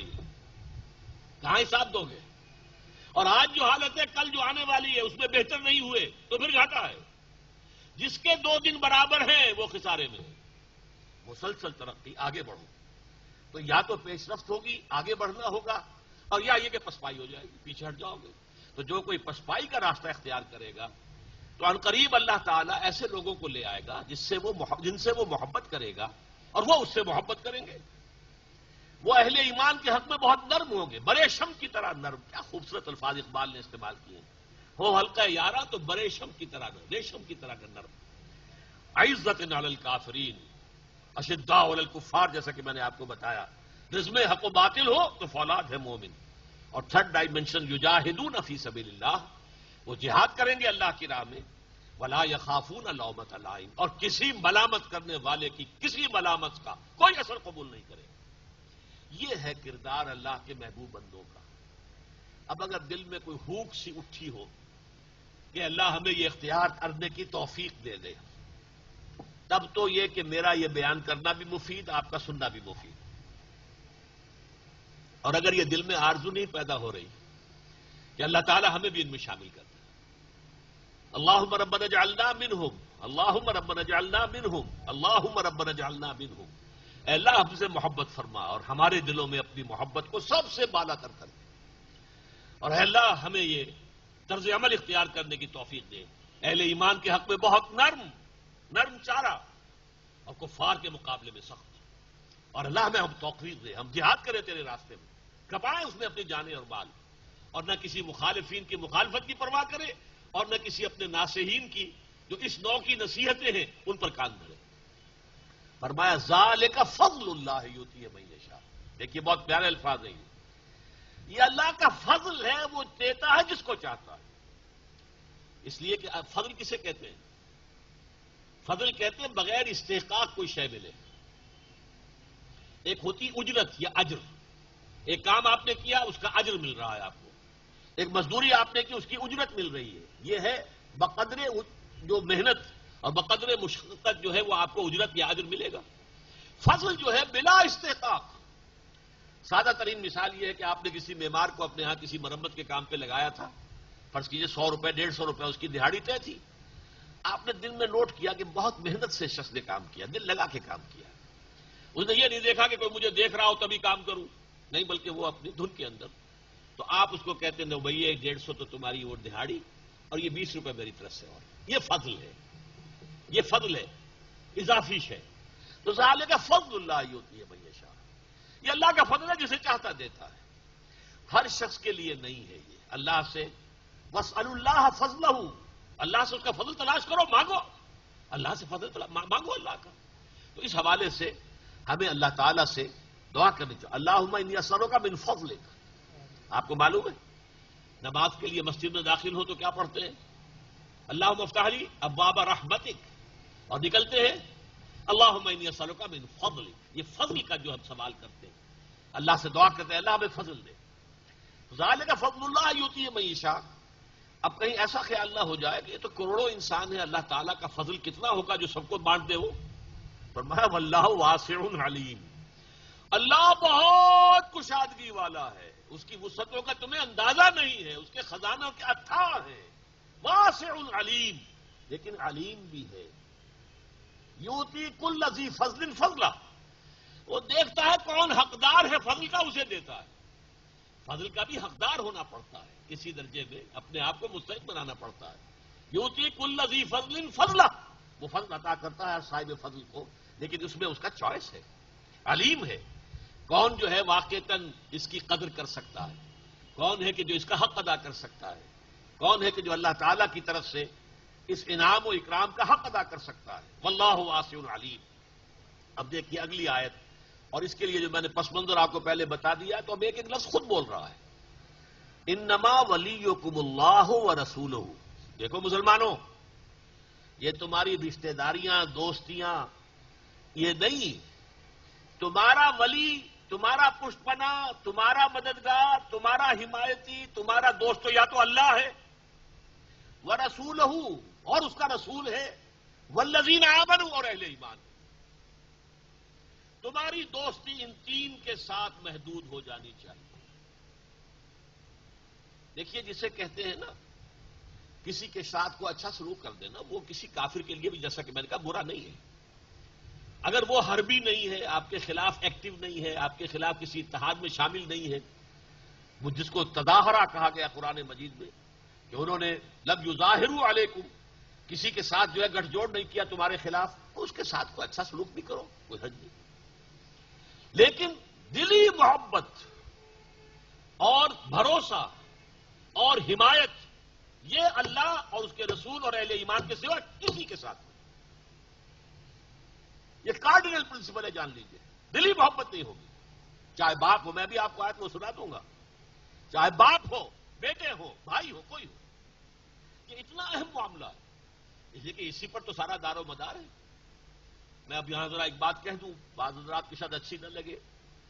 کام ہو رہے ہوتے ہیں، کوئی دینی کام ہی ہے، تحریک ہے، لوگ بات سمجھ بھی لیتے ہیں کہ یہ راستے غلط پر پڑ گئے، ہم راستہ ہم نے چھوڑ دیا، اصل ہماری قیادت غلط رخ موڑ گئی ہے. لیکن چھوڑ کیسے دیں؟ ہماری تو دوستیاں ہیں، ہمارے تعلقات ہیں، ہمارے کاروباری معاملات ہیں، ہماری رشتہ داریاں ہیں، کیسے چھوڑ دیں؟ جیسے سورہ عنکبوت میں کہا گیا مودۃ بینکم فی الحیات الدنیا، دنیا کی زندگی میں تمہاری باہمی جو محبتیں ہیں وہ تمہیں روکے ہوئے ہیں، ورنہ تمہیں معلوم ہے کہ یہ بت پرستی چمانی دارت، اس کی کوئی حقیقت ہی نہیں ہوتا ہے. یہ دوستیاں، یہ محبتیں، یہ حلیفانہ تعلقات معمولی نہیں ہوتے. ان کو چھوڑنا، ان کو کاٹنا آسان کام نہیں ہوتا. تو اس کی اہمیت ان آیات سے سمجھیے. انما ولیکم اللہ، دیکھو تمہارا اصل ولی تو اللہ ہے، مددگار، پشت پناہ، ہمدرد، تمہاری پشت پناہی کرنے والا، نصرت دینے والا. ورسولہ، پھر تمہاری ولایت اور دوستی اور خلوص اور اخلاص سب سے بڑھ کر رسول کے ساتھ. والذین آمنوا، اور پھر اہل ایمان. اب الذین آمنوا کی ذرا شرح کی ہے. کون ہے وہ آمنو؟ الذین یقیمون الصلاۃ، جو نماز قائم کرتے ہیں سب سے پہلے. اب یہ ایک اور اعتبار سے یہ تین چیزیں آ رہی ہیں یہاں پر. پہلے وہ تین ڈائمینشنز، یحبہم ویحبونہ، اذلۃ علی الکافرین، اذلۃ علی المسلمین، عزۃ علی الکافرین، یجاہدون فی اللہ ولا یخافون لومۃ لائم. اس کے بعد اب یہ تین باتیں آ رہی. یقیمون الصلاۃ ویؤتون الزکاۃ وہم راکعون، جو نماز قائم کرتے ہیں، زکوٰۃ ادا کرتے ہیں اور جھکتے ہیں. یہ جو ترجمہ ہے اس میں بس مجھے کچھ کہنے کی اجازت مانگ رہا ہوں. عام طور پر اس بات کو سمجھا نہیں گیا، مترجمین نے صحیح سمجھا نہیں. وہم راکعون، اور وہ رکوع کرتے ہیں. بھائی رکوع کیا نماز پہلے آ گیا تو رکوع تو اس کے بعد تو کیا؟ پہلے تو رکوع کا ذکر ہو تو بات سمجھ میں آتی ہے. جیسے سورہ حج کی آخری آیت سے پہلی آیت ہے یا ایھا الذین آمنوا ارکعوا واسجدوا واعبدوا ربکم وافعلوا الخیر. وہاں رکوع ہے، سجود ہے. لیکن یہاں نماز جب آ گئی تو رکوع کا ذکر. یہ رکوع نہیں ہے، جھک کر. کیا معنی ہے اس کے؟ بڑے گہرے معنی ہے. دیکھیے پہلا بس ان کا یہ نماز قائم کرتے ہیں، اس کی تفصیل میں جانے کی ضرورت نہیں. دوسرا زکوٰۃ دیتے ہیں اور دیتے ہیں جھک کر. ایک یہ ہے زکوٰۃ خیرات کے طور پر آپ دے رہے ہیں تو آپ کی گردن اکڑی ہوتی ہے. حدیث میں بھی آیا ہے الید العلیٰ خیر من الید السفلیٰ، جو ہاتھ اوپر ہوتا ہے دینے والا وہ بہتر ہے اس سے جو نیچے ہے لینے والے سے.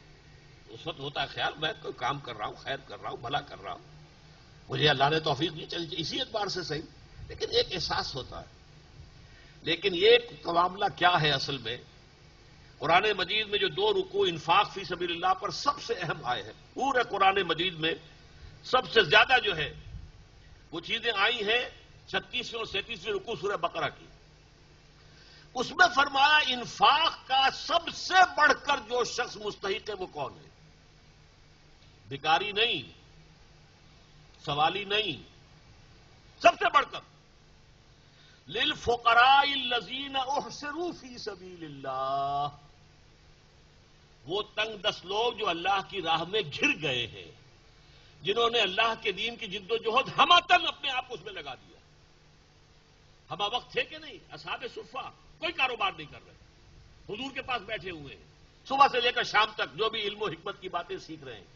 اور پھر وہی لوگ تھے جنہیں حضور نے کہیں 70 بھیج دیے، جاؤ وہاں تبلیغ کے لیے جاؤ، جو سب کے سب شہید کر دیے گئے. آخر تھے کہ نہیں؟ وہ کوئی کاروبار نہیں کرتے تھے. یا ایسے لوگ بھی تھے کہ جنہوں نے اپنے آپ کو ہمتن دین کے لیے لگا دیا اور دنیا کے لیے کچھ بھی نہیں کیا. حالانکہ وہ اصحاب صفہ میں سے نہیں ہے. ابو ذر غفاری کون تھے؟ مقداد کون تھے؟ یہ جو فقراء صحابہ ہیں یہ ہمتن کارکن تھے. جیسے آج کل ہم جماعتوں میں کہتے ہیں بھائی یہ تو ہمہ وقت کارکن ہے، لیکن ہمہ وقت کارکن کو ہم کیا کرتے ہیں؟ تنخواہ دیتے ہیں. وہاں تنخواہ کوئی نہیں تھی. توکل اللہ پر، اور اگر کوئی تمہارا بھائی تمہاری کو مدد کر دے لے لو بس.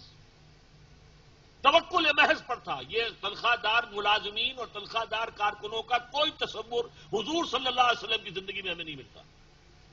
ہم نے اختیار کیا ہے مجبوراً آج کے حالات کے تحت، جو مختلف جماعتوں میں ہے، ہمارے ہاں بھی ہے. کچھ نہ کچھ لوگوں کو ہم نے جنہیں ہمتن ہم نے لے لیا ہے تو آخر ان کی کفالت کا کوئی بندوبست کرنا پڑتا ہے. لیکن حضور کا معاملہ دیکھیے، وہاں کسی کے لیے کوئی تنخواہ نہیں تھی، نہ حضور کی کوئی تنخواہ تھی کو مال غنیمت میں سے کچھ آ گیا ہے تو ٹھیک ہے، یا یہ کہ کوئی ہدیہ لے آیا ہے وہ لے آیا ٹھیک ہے، نہیں تو فاقے ہیں، کئی وقت کے فاقے، کئی وقت گزر جاتے تھے کہ حضور کی ازواج مطہرات کے گھروں میں چولہے نہیں جلتے تھے۔ یہ تو غزوہ خیبر کے بعد پھر دولت جو ہے آئی ہے تو کچھ نہ کچھ سہولتیں پیدا ہوئی۔ تو وہ حضرات جو تھے جو ہمتن کارکن تھے اس دینی جماعت کے، حزب اللہ، محمد الرسول اللہ کی حزب اللہ، یہ لفظ ابھی آ جائے گا اگلی آیت میں، اس کے جو ہمہ وقت کارکن تھے، للفقراء الذین احصروا فی سبیل اللہ، وہ فقراء، وہ تنگ دست لوگ جو گھر گئے اللہ کی راہ میں، اللہ کے جہاد میں، لا یستطیعون ضربا فی الارض، اب وہ زمین میں چل پھر نہیں سکتے اپنی روزی کمانے کے لیے۔ قافلے جاتے تھے، ادھر جا رہے ہیں ادھر جا رہے ہیں، اب قافلوں میں جائیں یا اللہ کے دین کے لیے جہاد کے لیے جائیں؟ لا یستطیعون ضربا فی الارض یحسبهم الجاہل اغنیاء من التعفف، جاہل انہیں یہ سمجھتا ہے کہ یہ غنی ہے اس لیے کہ وہ مانگتا تو ہے ہی نہیں۔ وہ اللہ کا بندہ جس نے اپنے آپ کو اللہ کے در پر بٹھا دیا، وہ کسی کے سامنے ہاتھ پھیلائے گا؟ ناممکن۔ وہ تو یہ کہ وہ تو ایک تو ہے سوالی جو آپ کے کپڑے پکڑ کر کھڑے ہو جاتے ہیں، وہ تو اپنی محنت پہ وصول کرتے ہیں آپ سے، تنگ آ کر آپ کچھ نکال کے ان کو دیتے ہیں تو وہ پیچھا چھوڑتے ہیں آپ کا، وہ تو مزدوری کی ایک شکل ہے جو بنا رکھی ہے لوگوں نے۔ لیکن یہ جو ہے اللہ کے وہ بندے جنہوں نے اپنے آپ کو دین کے لیے ہمہ تن فارغ کر دیا، اب توکل ہے، اللہ نے کوئی شے بھیج دی، اور اللہ تعالیٰ کے جو بھی بندے ہیں وہ اگر ان کو کوئی مدد کرتے، لیکن ایسے لوگوں کی مدد جو ہے اس طور سے نہیں ہو سکتی جیسے خیرات دی جاتی ہے، نہیں، وہ آپ کی مدد قبول کر لیں تو آپ ان کے احسان مند ہوں، وہ آپ کے احسان مند نہیں ہوں گے۔ فرمایا للفقراء الذین احصروا فی سبیل اللہ لا یستطیعون ضربا فی الارض یحسبهم الجاہل اغنیاء من التعفف تعرفهم بسیماہم، ان کے چہروں سے تم پہچان لو گے، فاقہ ہے تو چہرے پر تو اثر ہوگا، چہرہ اترا ہوا تو ہوگا۔ لا یسألون الناس الحافا، وہ لوگوں سے لپٹ کر سوال نہیں کرتے، مانگتے نہیں ہیں بھکاریوں کی طرح۔ یہ ہے اصل انفاق فی سبیل اللہ کے سلسلے میں دو رکوع کا پورے مضمون کا آخری حصہ یہ ہے، یہ کلائمیکس ہے اس کا، اور یہ قرآن مجید کا یوں سمجھیے ضربہ سلام ہے انفاق فی سبیل اللہ کے موضوع پر 36ویں اور 37ویں رکوع جو ہے سورہ بقرہ کے۔ یہ ہے یہاں مراد کہ وہ جب دیتے ہیں، کچھ مدد کرتے ہیں، زکوٰۃ دیتے ہیں تو وہ جھک کر دیتے ہیں، وہ تن کر نہیں دیتے، وہ اپنے ان ساتھیوں کا احسان مانتے ہیں کہ آپ نے ہماری یہ جو مدد تھی قبول کر لی، اس کے لیے وہ نہیں ہے کہ تن کر گردن جو یہ تین اوصاف آئے یہاں پر ان لوگوں کے جو جہاد فی سبیل اللہ کی راہ میں ہے۔ انما ولیکم اللہ ورسولہ والذین آمنوا الذین یقیمون الصلاۃ ویؤتون الزکاۃ وہم راکعون، یقیناً تمہارا ولی اللہ ہے اور اس کا رسول صلی اللہ علیہ وسلم، اور اہل ایمان۔ کون اہل ایمان؟ جو نماز قائم کرتے ہیں، زکوٰۃ ادا کرتے ہیں اور جھک کر ادا کرتے ہیں، سر اٹھا کر نہیں، کوئی حاکمانہ انداز میں نہیں، محسنانہ انداز میں نہیں، احسان پذیری کے انداز میں، کہ گویا کہ آپ نے قبول کیا ہے تو یہ آپ کا احسان ہے کہ آپ نے میرا یہ تعاون قبول فرما لیا۔ اب آگے چلیے، وَمَن يَتَوَلَّ اللَّهَ وَرَسُولَهُ وَالَّذِينَ آمَنُوا، اور جو لوگ واقعتاً ولی بن جائیں گے اور ولی بنا لیں گے اللہ کو اور اس کے رسول کو اور اہل ایمان کو، یعنی جو وہی تین الفاظ جو پہلے آ چکے ہیں، انما ولیکم اللہ ورسولہ والذین آمنوا۔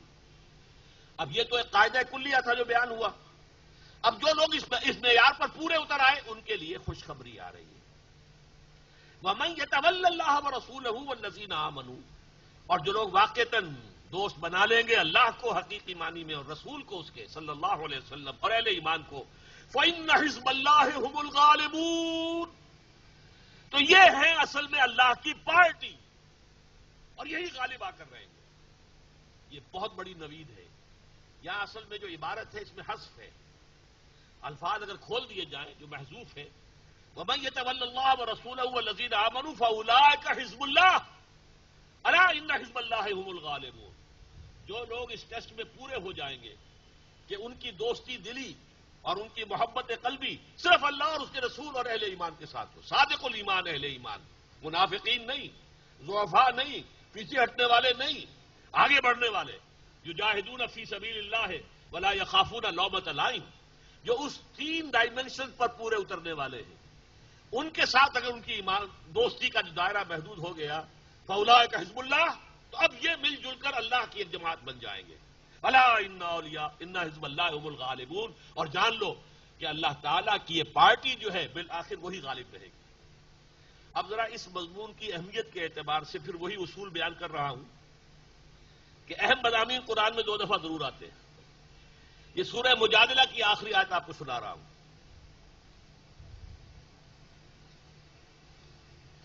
لا تجد قوما یؤمنون باللہ والیوم الآخر، تم ہرگز نہیں پاؤ گے ان لوگوں کو جو اللہ پر ایمان رکھتے ہیں اور یوم آخر پر ایمان رکھتے ہوں، یوادون من حاد اللہ، کہ وہ محبت کرتے ہیں ان سے جو اللہ کے دشمن ہوں. کیسے ہو سکتا ہے؟ آپ کا خلوص اگر اللہ کے ساتھ ہے تو اس کے دشمن کے ساتھ کیسے دوستی ہوگی؟ لا تجد قوما یؤمنون باللہ والیوم الآخر یوادون من حاد اللہ ورسولہ، جو اللہ اور اس کے رسول کے دشمن ہو اس کے ساتھ دوستی کیسے ہو سکتی ہے ان کی؟ آگے سنیے، وَلَوْ كَانُوا آبَاءَهُمْ، خواہ وہ ان کے باپ ہوں، او ابناءہم، خواہ ان کے بیٹے ہوں، او اخوانہم، خواہ ان کے بھائی ہوں، او عشیرتہم، یا ان کے رشتہ دار ہوں. اولئک کتب فی قلوبہم الایمان، یہ وہ لوگ ہیں کہ جن کے دلوں میں اللہ نے ایمان کو راسخ کر دیا، لکھ دیا ہے ایمان. جیسے کہ کسی چیز میں کندہ کر دیا جائے، پتھر پہ کندہ کرتے ہیں نا، قبروں پر جو کتبے لگے ہوتے ہیں تو اس میں کندہ کرتے ہیں. اسی طریقے سے اولئک الذین اولئک کتب فی قلوبہم الایمان، اللہ نے یہ وہ لوگ ہیں کہ جن کے دلوں میں ایمان لکھ دیا ہے، کندہ کر دیا ہے. وَأَيَّدَهُم بِرُوحٍ مِّنْهُ، اور ان کی مدد فرمائی ہے خاص اپنی طرف سے، اپنے فیض سے، فیضان سے، روحانی فیضان سے.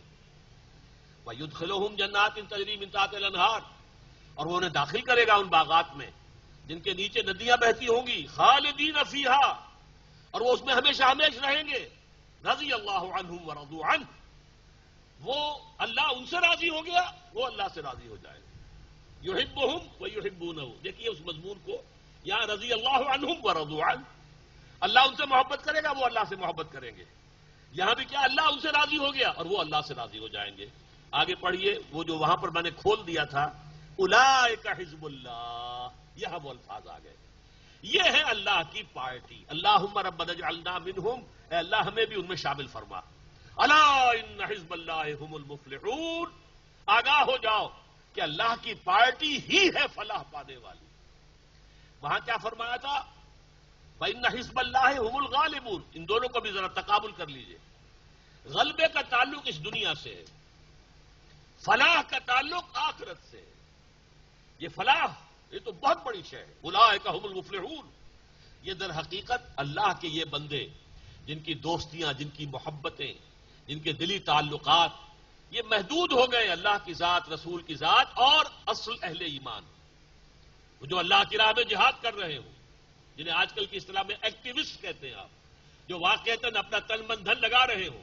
ان صلاتی و نسکی و محیایا و مماتی للہ رب العالمین، جو اس کا نمونہ پیش کر رہے ہوں. اگر یہ دوستی آپ کی اس دائرے کے اندر محدود ہو گئی، آپ کے دائرے سے نکل گئے، باپ بھی نکل گیا، بھائی بھی، اگر باپ بھی ہے ایسا ہی کیا کہنے، نور علی نور، بیٹے بھی ایسے ہی ہے کیا کہنے، نور علی نور، وہ تو اس دائرے میں رہیں گے.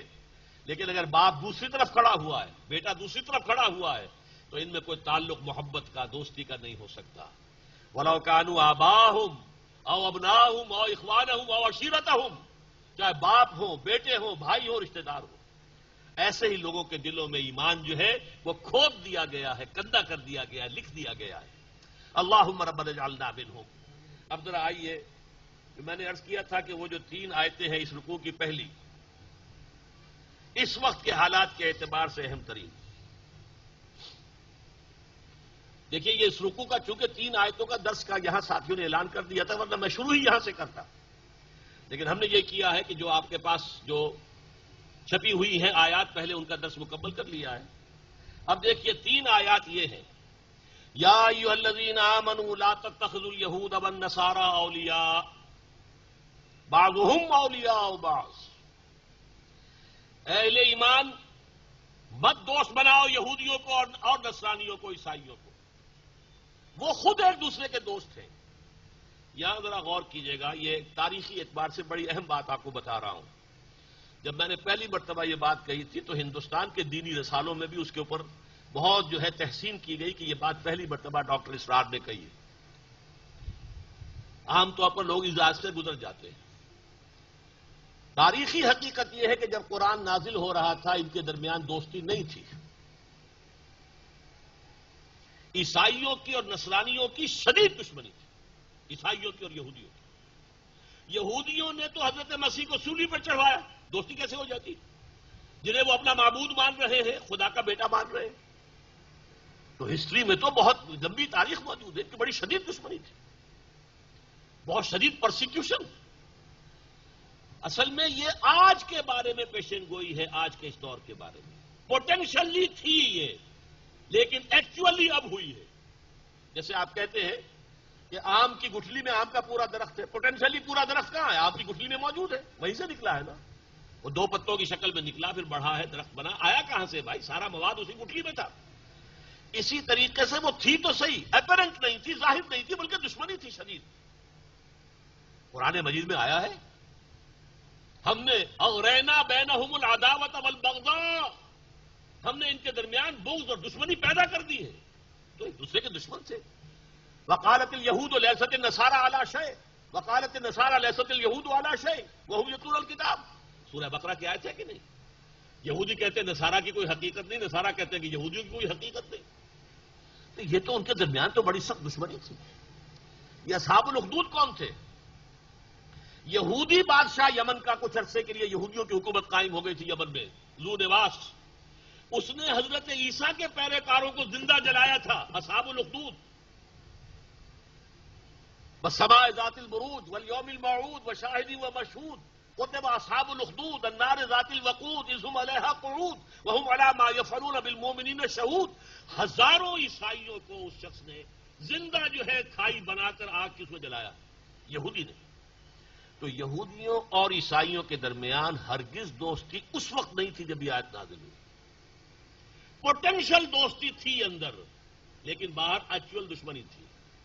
یہ ہوا ہے، یہ کل مجھے تقریر جو کرنی ہے اس میں اس کی پوری تفصیل آپ کے سامنے رکھوں گا کہ کس طریقے سے، کن ہتھ کنڈوں سے، کن چال بازیوں سے، کن سازشوں سے پھر یہودیوں نے آج جو شکل بن چکی ہے یہ صرف دوستی کی نہیں ہے، بلکہ پورا عالم عیسائیت یہودیوں کے پنجے میں آ چکا ہے، گرفت میں.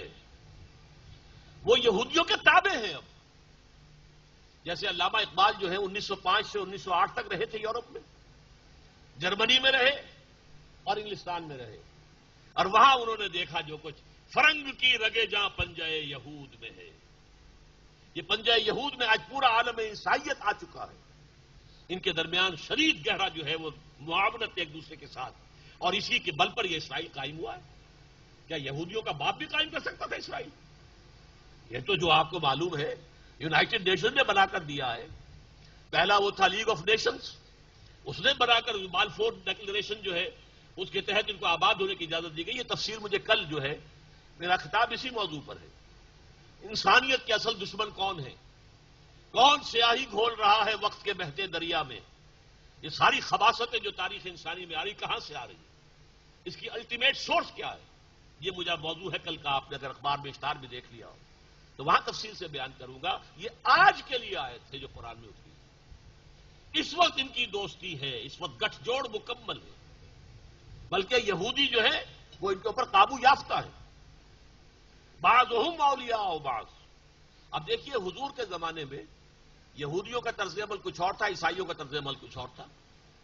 یہودی بدترین دشمن تھے، بدترین دشمن، اور نصارہ مسلمانوں کے ساتھی تھے. اسی سورہ مائدہ میں آیت موجود ہے لَتَجِدَنَّ أَشَدَّ النَّاسِ عَدَاوَةً لِلَّذِينَ آمَنُوا الْيَهُودَ وَالَّذِينَ أَشْرَكُوا. تم یہ دیکھو گے کہ اہل ایمان کے بدترین دشمن تو یا تو مشرکین ہیں اور یا یہودی ہیں، اور دوسری طرف جو اشد مودۃً، جو محبت والے ہیں، الذین قالوا انا نصارى، یہ وہ لوگ ہیں جو کہتے ہیں کہ ہم نصارہ ہیں. میں وہ آپ کو سنا ہی دوں آیات، اس وقت مجھے مستحضر نہیں ہے.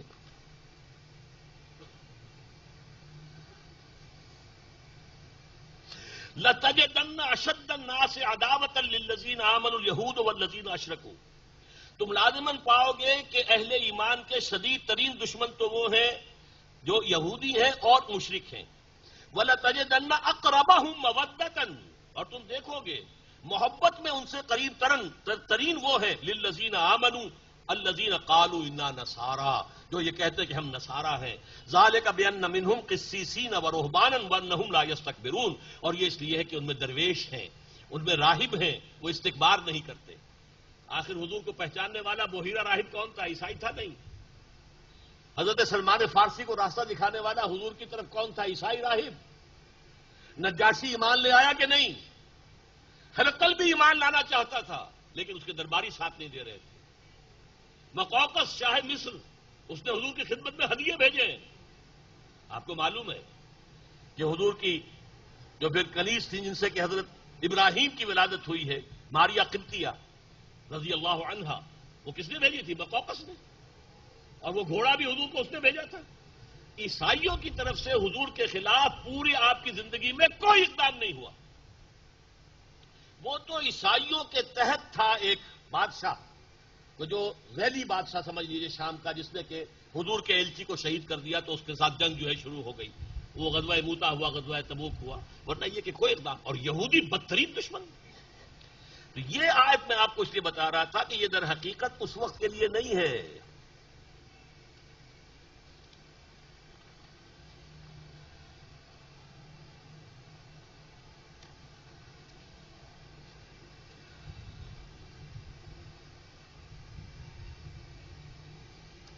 یا ایھا الذین آمنوا لا تتخذوا اليہود والنصارى اولیاء، میں پھر ڈنکے کی چوٹ کہہ رہا ہوں، یہ آج کے لیے ہی آیت قرآن مجید میں نازل ہوئی. اس لیے کہ قرآن مجید کے بارے میں حضور نے جو بیان فرمایا، دیکھیے مجھے وہ حدیث پیاری یاد آ گئی. حضرت علی راوی ہے، فرماتے ہیں حضور نے ارشاد فرمایا انہا ستکون فتنۃ، ان قریب ایک بہت بڑا فتنہ رونما ہوگا. حضرت علی فرماتے ہیں کہ میں نے عرض کیا فقلت مل مخرج منہا یا رسول اللہ، اے اللہ کے رسول یہ فرمائیے اس سے نکلنے کا راستہ کون سا ہوگا. اس موقع پر رہا نہیں جاتا، اب بے شمار مرتبہ میں پہلے بھی کہہ چکا ہوں، یعنی توجہ دلائے بغیر نہیں گزر سکتا یہاں سے کہ دیکھیے ہم اگر ہوتے تو کیا پوچھتے؟ یہ فتنہ کب آئے گا، کیوں آئے گا، کہاں سے آئے گا، کدھر سے آئے گا، کیا ہوگا، یہ پوچھتے نا. حالانکہ ان تمام سوالوں کا جواب علم ہے، علمی معلومات حاصل ہو گئی. عملی اعتبار سے کیا تھا؟ نجات کون سی ہوگی، نکلیں گے کیسے. وہ ایگزٹ جو لکھا ہوا ہوتا ہے ہال کے دروازوں کے اوپر لال، کہ اگر کہیں کچھ اندر ہو جائے، دھماکہ ہو جائے تو بھاگو ان دروازوں کی طرف، وہ ایگزٹ، وہ ہے مخرج. مخرج لکھتے ہیں عرب ممالک میں، اسی ایگزٹ کی جگہ پر مخرج لکھا ہوتا ہے. مل مخرج منہا یا رسول اللہ، اے اللہ کے رسول اس سے نکلنے کا راستہ کون سا ہو. اب فرمایا آپ نے کتاب اللہ فیہ خبر ما قبلکم و نبأ ما بعدکم و حکم ما بینکم. یہ کتاب اللہ ہے جو ہر فتنے سے تمہیں بچا سکتی ہے. اس میں تم سے پہلے لوگ جو گزر چکے ہیں ان کے حالات بھی ہیں، تمہارے بعد جو کچھ ہونے والا ہے اس کا تذکرہ بھی ہے، اور جو بھی اختلافات تمہاری پوری تاریخ میں رونما ہوں گے ان سب کا حل موجود ہے. بڑی طویل حدیث ہے، میں اس وقت اس کی پوری تفصیل میں نہیں جا سکتا. یہ تو یوں سمجھیے مدح قرآن بصاحب قرآن، صاحب قرآن محمد صلی اللہ علیہ وسلم آپ پر نازل ہوا ہے، انہوں نے مدح فرمائی ہے قرآن کی. وہ بڑی طویل حدیث ہے. بہرحال بھائی اس آیت کی طرف، یا ایھا الذین آمنوا لا تتخذوا اليہود والنصارى اولیاء بعضهم اولیاء بعض ومن یتولہم منکم فانہ منہم. میں پہلے بیان کر چکا ہوں، یہ سخت ترین فتویٰ ہے. جو کوئی تم میں سے انہیں دوست بنائے گا اور ان کو حمایتی بنائے گا، ڈالروں کی بوچھار کروائے گا اپنے اوپر، وہ انہی میں سے ہے، وہ پھر امت مسلمہ کا فرد نہیں ہے. یہ سخت ترین آیت ہے آج کے حالات میں. ہم نے کیا کیا ہے؟ طالبان حکومت کو سپورٹ کرنے والے ہم، بنوانے میں ان کے ہمارا ہاتھ، ہم نے ریکگنائز کیا، مسلسل ساتھ دیا. آزمائی کی گھڑی آئی تو پتاشے کی طرح بیٹھ گئے. آج یہ امریکہ اور برطانیہ آج ان کے سامنے کھڑے ہو گئے. کن کے خلاف؟ جنہوں نے اللہ کا دین قائم کیا ہے، جنہوں نے شریعت کو نافذ کیا ہے، جنہوں نے 90-95% علاقے میں امن و امان قائم کیا ہے. ان کے خلاف کس کے ساتھ ہاتھ ملا رہے ہیں، کس سے دوستی کر رہے ہیں؟ یہ ہے ہمارا طرز عمل آج کا. اور سمجھان لیجئے ہم سب اس میں شریک ہیں. پھر اس لیے کہ جب ہماری حکومت کر رہی ہے تو ہم شریک ہیں. ہماری بھی طرف سے گویا کہ اس کے لیے امپلائڈ جو ہے وہ رضامندی داخل ہے، موجود ہے، امٹمنٹ ہے ہماری. یہ ہمارے اوپر فتویٰ لگ رہا ہے. وَمَن يَتَوَلَّهُم مِّنكُمْ فَإِنَّهُ مِنْهُمْ. جو کوئی بھی تم میں سے ان کو دوست بنائے گا اور پشت پناہ بنائے گا اور حامی بنائے گا اور مددگار بنائے گا وہ انہی میں سے شمار ہوگا. ان اللہ لا يهدي القوم الظالمین. یقیناً اللہ تعالیٰ ایسے ظالموں کو ہدایت نہیں دیتا. اس کے کیا معنی ہے؟ زبردستی ہدایت نہیں دیتا. ظالم ظلم سے باز آ جائے توبہ کرے اللہ ہدایت دے گا. فاسق فاجر فسق و فجور کو چھوڑ دے توبہ کرے اللہ ہدایت دے گا. لیکن اللہ ظالم کو ظالم ہوتے ہوئے زبردستی ہدایت نہیں دیتا. فاسق کو فاسق ہوتے ہوئے زبردستی ہدایت نہیں دیتا. یہ اللہ تعالیٰ کی ہدایت جو ہے وہ ایسی گھٹیا شے تو نہیں ہے. وہ تو جو بھی مستحق ہوتے ہیں اللہ تعالیٰ انہی کو دیتا. اب سنیے اگلی آیت، اس وقت کا بہترین نقشہ جو آ رہا ہے. یہ 3 آیات اس وقت پاکستان کے موجودہ حالات کی عظیم ترین عکاسی ہے. فَتَرَى الَّذِينَ فِي قُلُوبِهِم مَّرَضٌ. تو تم دیکھتے ہو کہ جن کے دلوں میں روگ ہے. روگ کیا ہے؟ نفاق. قرآن مجید میں جیسا میں نے کہا تھا نا T B, first stage, second stage, third stage. واقعتاً یہ مرض ہے، نفاق مرض ہے. پہلی سٹیج جبکہ جھوٹے بہانے بنانے شروع کیے. دوسری سٹیج جبکہ جھوٹ کے اوپر قسمیں کھانی شروع کر دی. تیسری سٹیج یہ کہ اللہ اور اس کے رسول اور اللہ کے دین کے دشمن بن گئے. ان کی وجہ سے ہمیں مصیبتیں پڑ رہی ہیں، ان کے دشمن بن گئے. یہ دیکھیے فَتَرَى الَّذِينَ فِي قُلُوبِهِم مَّرَضٌ. یہ مرض کا لفظ جو ہے سورہ بقرہ کے دوسرے رکوع میں موجود ہے. فِي قُلُوبِهِم مَّرَضٌ فَزَادَهُمُ اللَّهُ مَرَضًا. ان کے دلوں میں روگ تھا، اللہ نے ان کے روگ کو بڑھا دیا. فَتَرَى الَّذِينَ فِي قُلُوبِهِم مَّرَضٌ يُسَارِعُونَ فِيهِمْ. تو تم دیکھتے ہو یا دیکھو گے ان لوگوں کو جن کے دلوں میں یہ روگ ہے، بیماری ہے، منافقت ہے، وہ انہی میں گھسنے کی کوشش کرتے ہیں. یسارعون فیہم. بھاگ دوڑ کر انہی کی پناہ گاہ میں جاتے ہیں، دوڑتے ہیں انہی کے پاس. کرگل کا معاملہ ہوا تو دوڑ کے بھاگ گئے. آپ کے وہ وزیر اعظم جو پہلے تھے وہ بھاگے ہیں جا کر کس کے پاس؟ کلنٹن کے پاس. مذاق اڑوایا. میرے ساتھ فوٹو سیشن چاہتا تھا نواز شریف. کیسے کیسے فکرے اس نے چست کیے. چھٹے کے دن خاص طور پر گیا ہے. یہ ہے ہمارا وقار، یہ ہے ہماری عزت. اور اب جو اس نے کیا، اب تک پالیسی اور تھی، ایک دم گرگٹ کی طرح رنگ بدل لیا. حالانکہ ابھی تک طالبان کی حکومت کا جو سفارت خانہ ہے موجود ہے ہمارے. واحد ملک ہے دنیا کا جس کے جہاں پر سفارت خانہ رہ گیا. اب سعودی عرب اور امارات کا کیا شکایت ہے؟ تو ان کی جیب میں ہے، امریکہ کی جیب میں.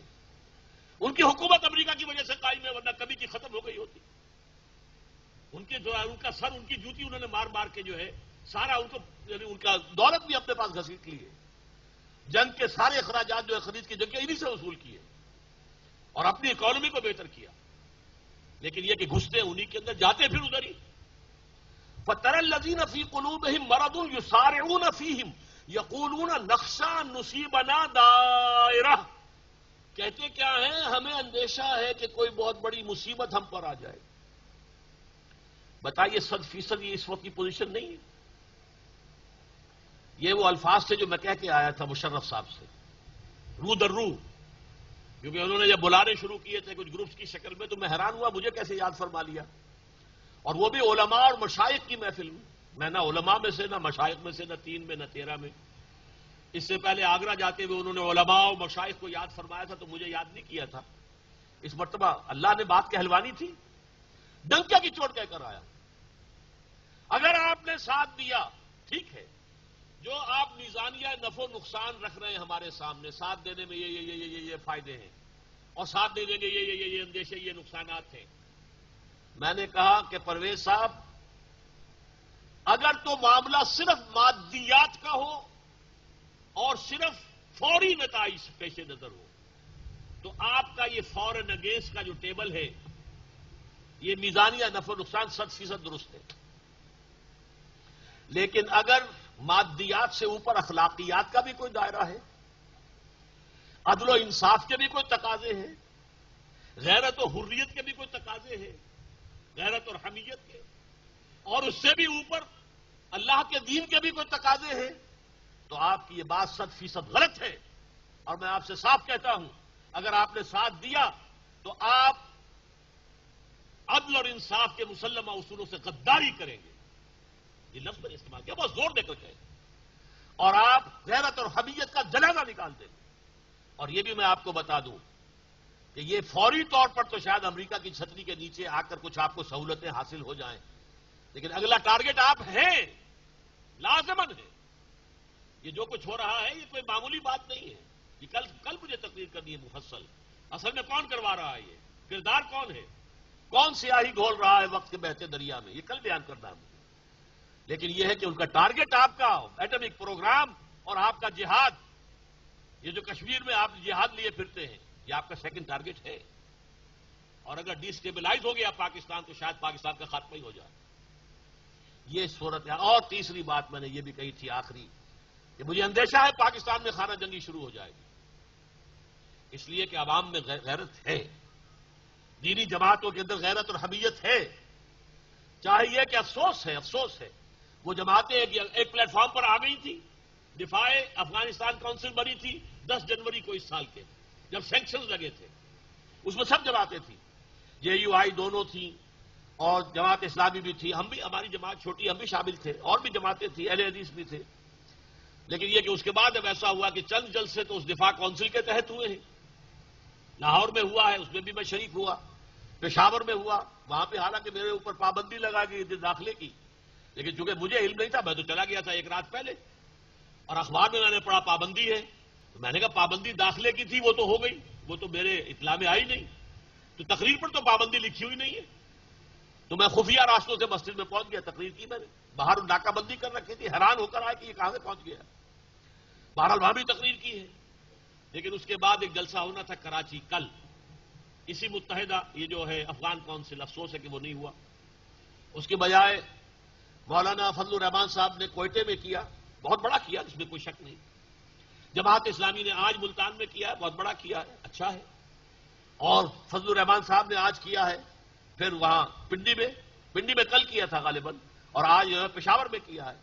جماعت اسلامی جلسہ کر رہی ہے، شاید 12 تاریخ کو جو جمعہ آ رہا، چلیں علیحدہ علیحدہ ہی صحیح، لیکن دینی جماعتیں اس کام میں از خود جمع ہو رہی ہیں۔ اللہ کرے کہ یہ جماعتیں جمع ہو کر پہلے اس ملک میں اسلام نافذ کروائیں۔ جب تک یہ منزل درست نہیں ہوگی، جب تک یہ انقلاب یہاں نہیں آتا، تو ظاہر بات ہے مشرف ہٹ بھی گیا، قاضی حسین احمد صاحب نے کہا ہے مشرف صاحب آپ کی حکومت ختم کر دیں گے، تو کوئی اور آ جائے گا، اس سے کیا فائدہ ہو؟ نظام لاؤ، نظام بدلو، متحد ہو جاؤ، جمع ہو جاؤ، اور یہ پاور پالیٹکس کو چھوڑو، نکلو میدان میں آؤ اللہ کے دین کے لیے کہ نافذ کرو یہاں پہ اسلام۔ اور پھر یہ کہ افغانستان جہاں شریعت اسلامی نافذ ہوئی اور پاکستان یہاں بھی شریعت نافذ ہو، تبھی تو جوڑ بیٹھے گا نا، ورنہ ہمارا سیکولر نظام، ہماری ٹی وی، ہمارا ریڈیو دیکھے، وہ تو کوئی اسلام کا نقشہ تو نہیں ہے، تو اس حوالے سے کیسے جوڑ ملے گا؟ حالانکہ میں نے تو بہت پہلے کہا تھا کہ پاکستان اور افغانستان کا جو ہے کانفیڈریشن قائم ہونا چاہیے، لیکن اس کا من درچے خیال ہے، مفرق درچے خیال، میں کیا سوچ رہا تھا ہو کیا گیا ہے؟ تو میں نے کہا تھا، لکھا تھا ایک مضمون میں، friend is in need is a friend in dead.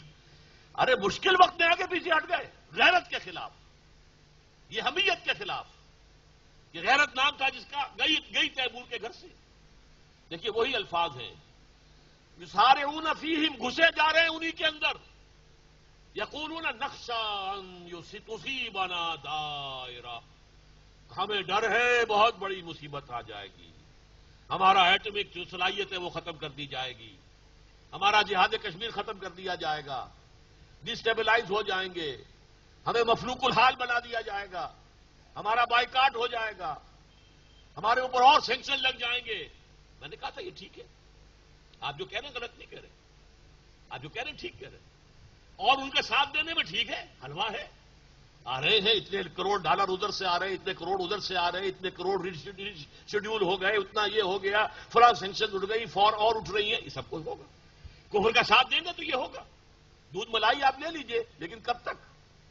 بکرے کی ماں کب تک خیر منائے گی؟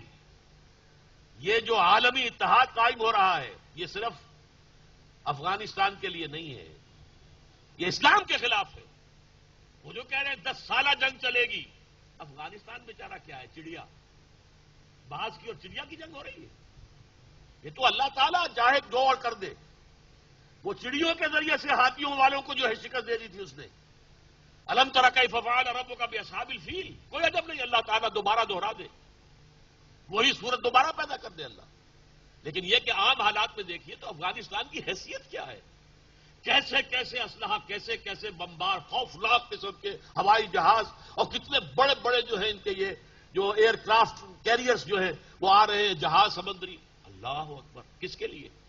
افغانستان۔ وہاں کیا برباد کرو گے؟ وہ تو پہلے ہی برباد ہو چکا ہے۔ انسانوں کو مار دو گے، اللہ اللہ خیر صلی اللہ، اور کیا رہ گیا؟ وہ ہے کیا بات؟ ٹھیک ہے تم نے اگر بمباری کی تھی، اگر عراق پر 10 سال پہلے بمباری کی تھی تو اس کے بعد تو بہت کچھ تھا، تم نے تہس نہس کیا، یہاں ہے کیا؟ لیکن اصل مسئلہ میرا اور آپ کا ہے، ہم اس ملک کے شہری ہیں، ہم ذمہ دار ہیں۔ اللہ یہ کہ وہ کلی پوری قوت کے ساتھ آپ کہیں ہم ساتھ نہیں ہیں، یہ یکجہتیاں جو انہوں نے منوائی ہیں یہاں پر، ہم اس کے خلاف ہیں۔ ہماری یکجہتی طالبان کے ساتھ، اسلام کے ساتھ ہونی چاہیے، عدل اور انصاف کے ساتھ ہونی چاہیے۔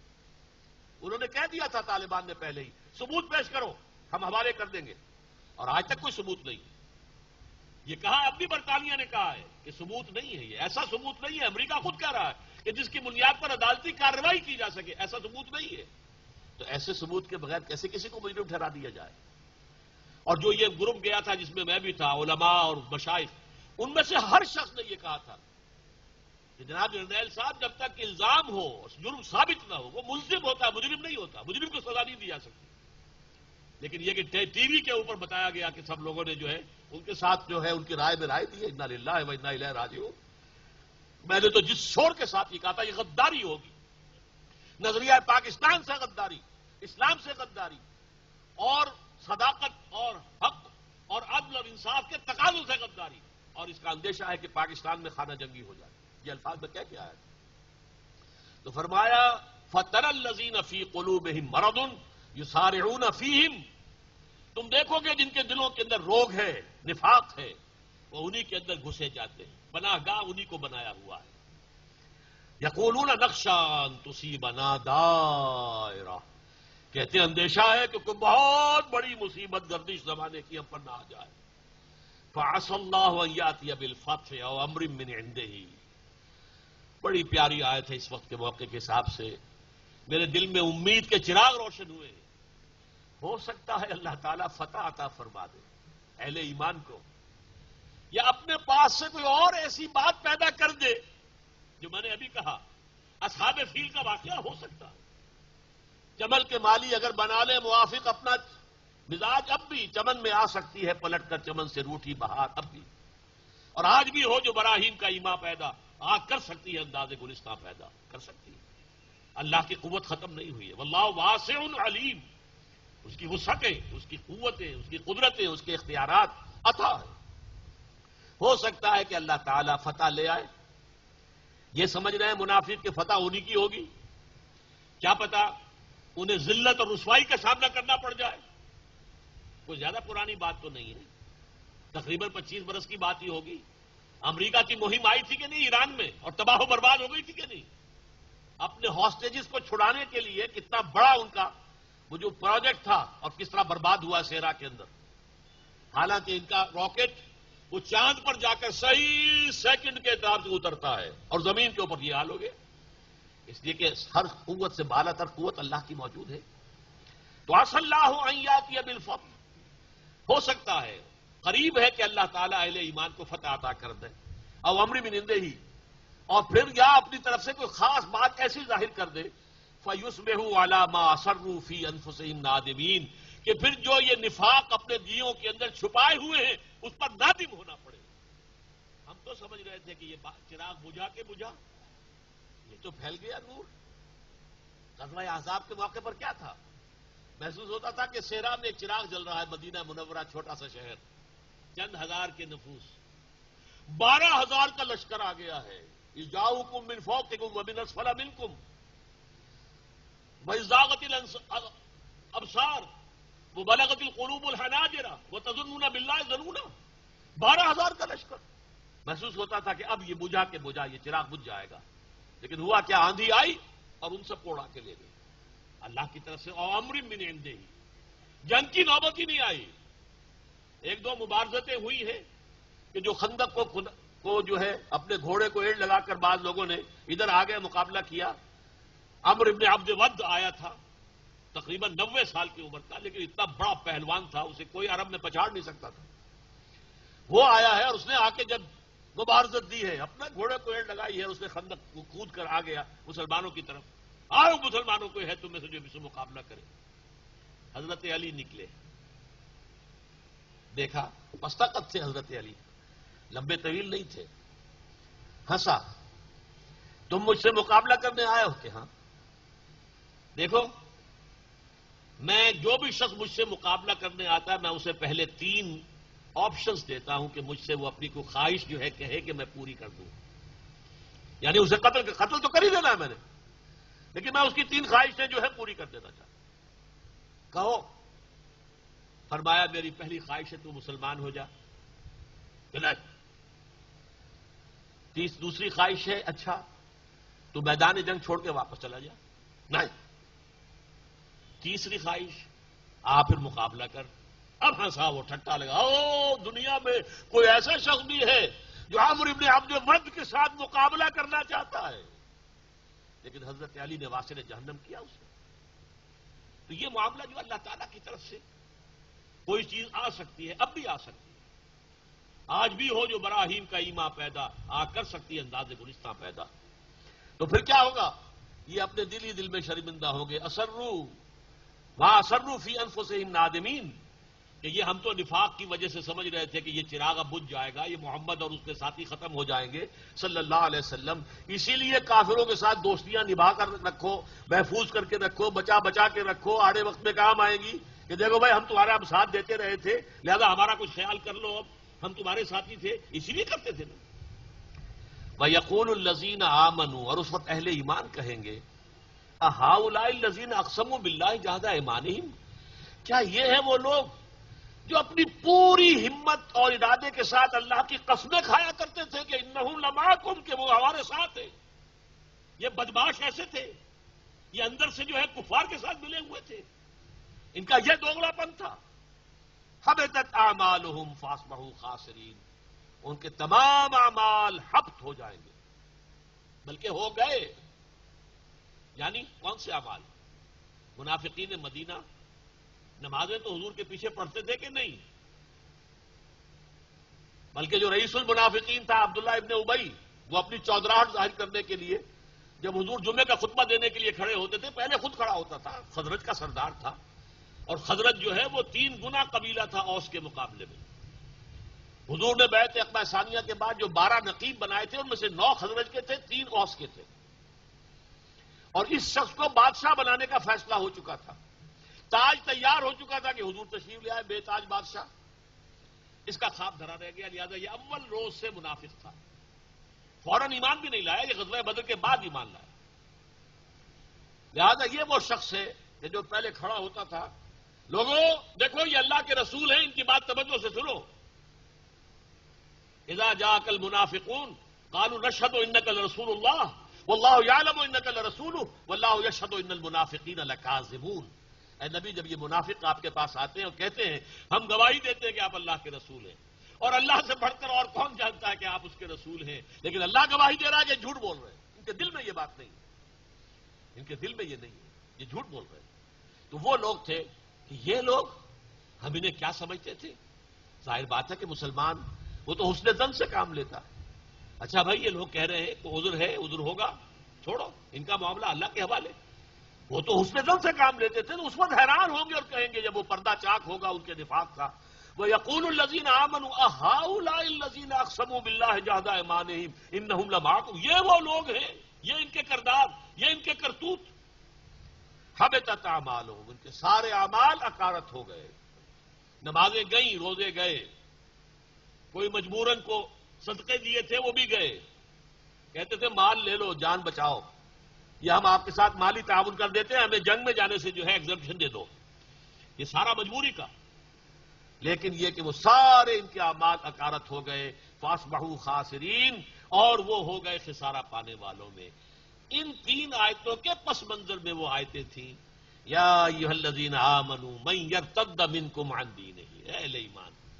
اب انہیں گویا کہ جھنجھوڑا جا رہا ہے کہ منافق ہو لیکن ہو تو مسلمان ہونے کا دعویٰ تو کر رہے ہو، خدا کے لیے سوچو، اپنے غریبانوں میں جھانکو، کیا کون سا راستہ تم نے اختیار کیا ہے؟ من یرتد منکم عن دینہ، جو کوئی تم میں سے اپنے دین سے پسپائی اختیار کرے گا، فسوف یأتی اللہ بقوم، تو ان قریب اللہ ایسے لوگوں کو لے آئے گا، یحبہم، جن سے وہ محبت کرے گا، یحبونہ، وہ اس سے محبت کریں گے، اذلۃ علی المؤمنین، اہل ایمان کے حق میں نہایت نرم، رؤوف اور رحیم، عزت علی الکافرین، اہل کفر پر بھاری سخت، فولاد ہے مومن، یجاہدون فی سبیل اللہ، اللہ کی راہ میں جہاد کریں گے، ولا یخافون لومۃ لائم، اور کسی ملامت کرنے والے کی ملامت کی پرواہ نہیں کریں گے، ذالک فضل اللہ یؤتیہ من یشاء، یہ اللہ کا فضل ہے، وہ دیتا ہے جسے چاہتا ہے، اللہم اجعلنا منہم، اللہم اجعلنا منہم، واللہ واسع علیم، انما ولیکم اللہ ورسولہ والذین آمنوا الذین یقیمون الصلاۃ ویؤتون الزکاۃ وہم راکعون، ومن یتول اللہ ورسولہ والذین آمنوا فإن حزب اللہ هم الغالبون، اللہم ربنا اجعلنا منہم، آمین یا رب العالمین۔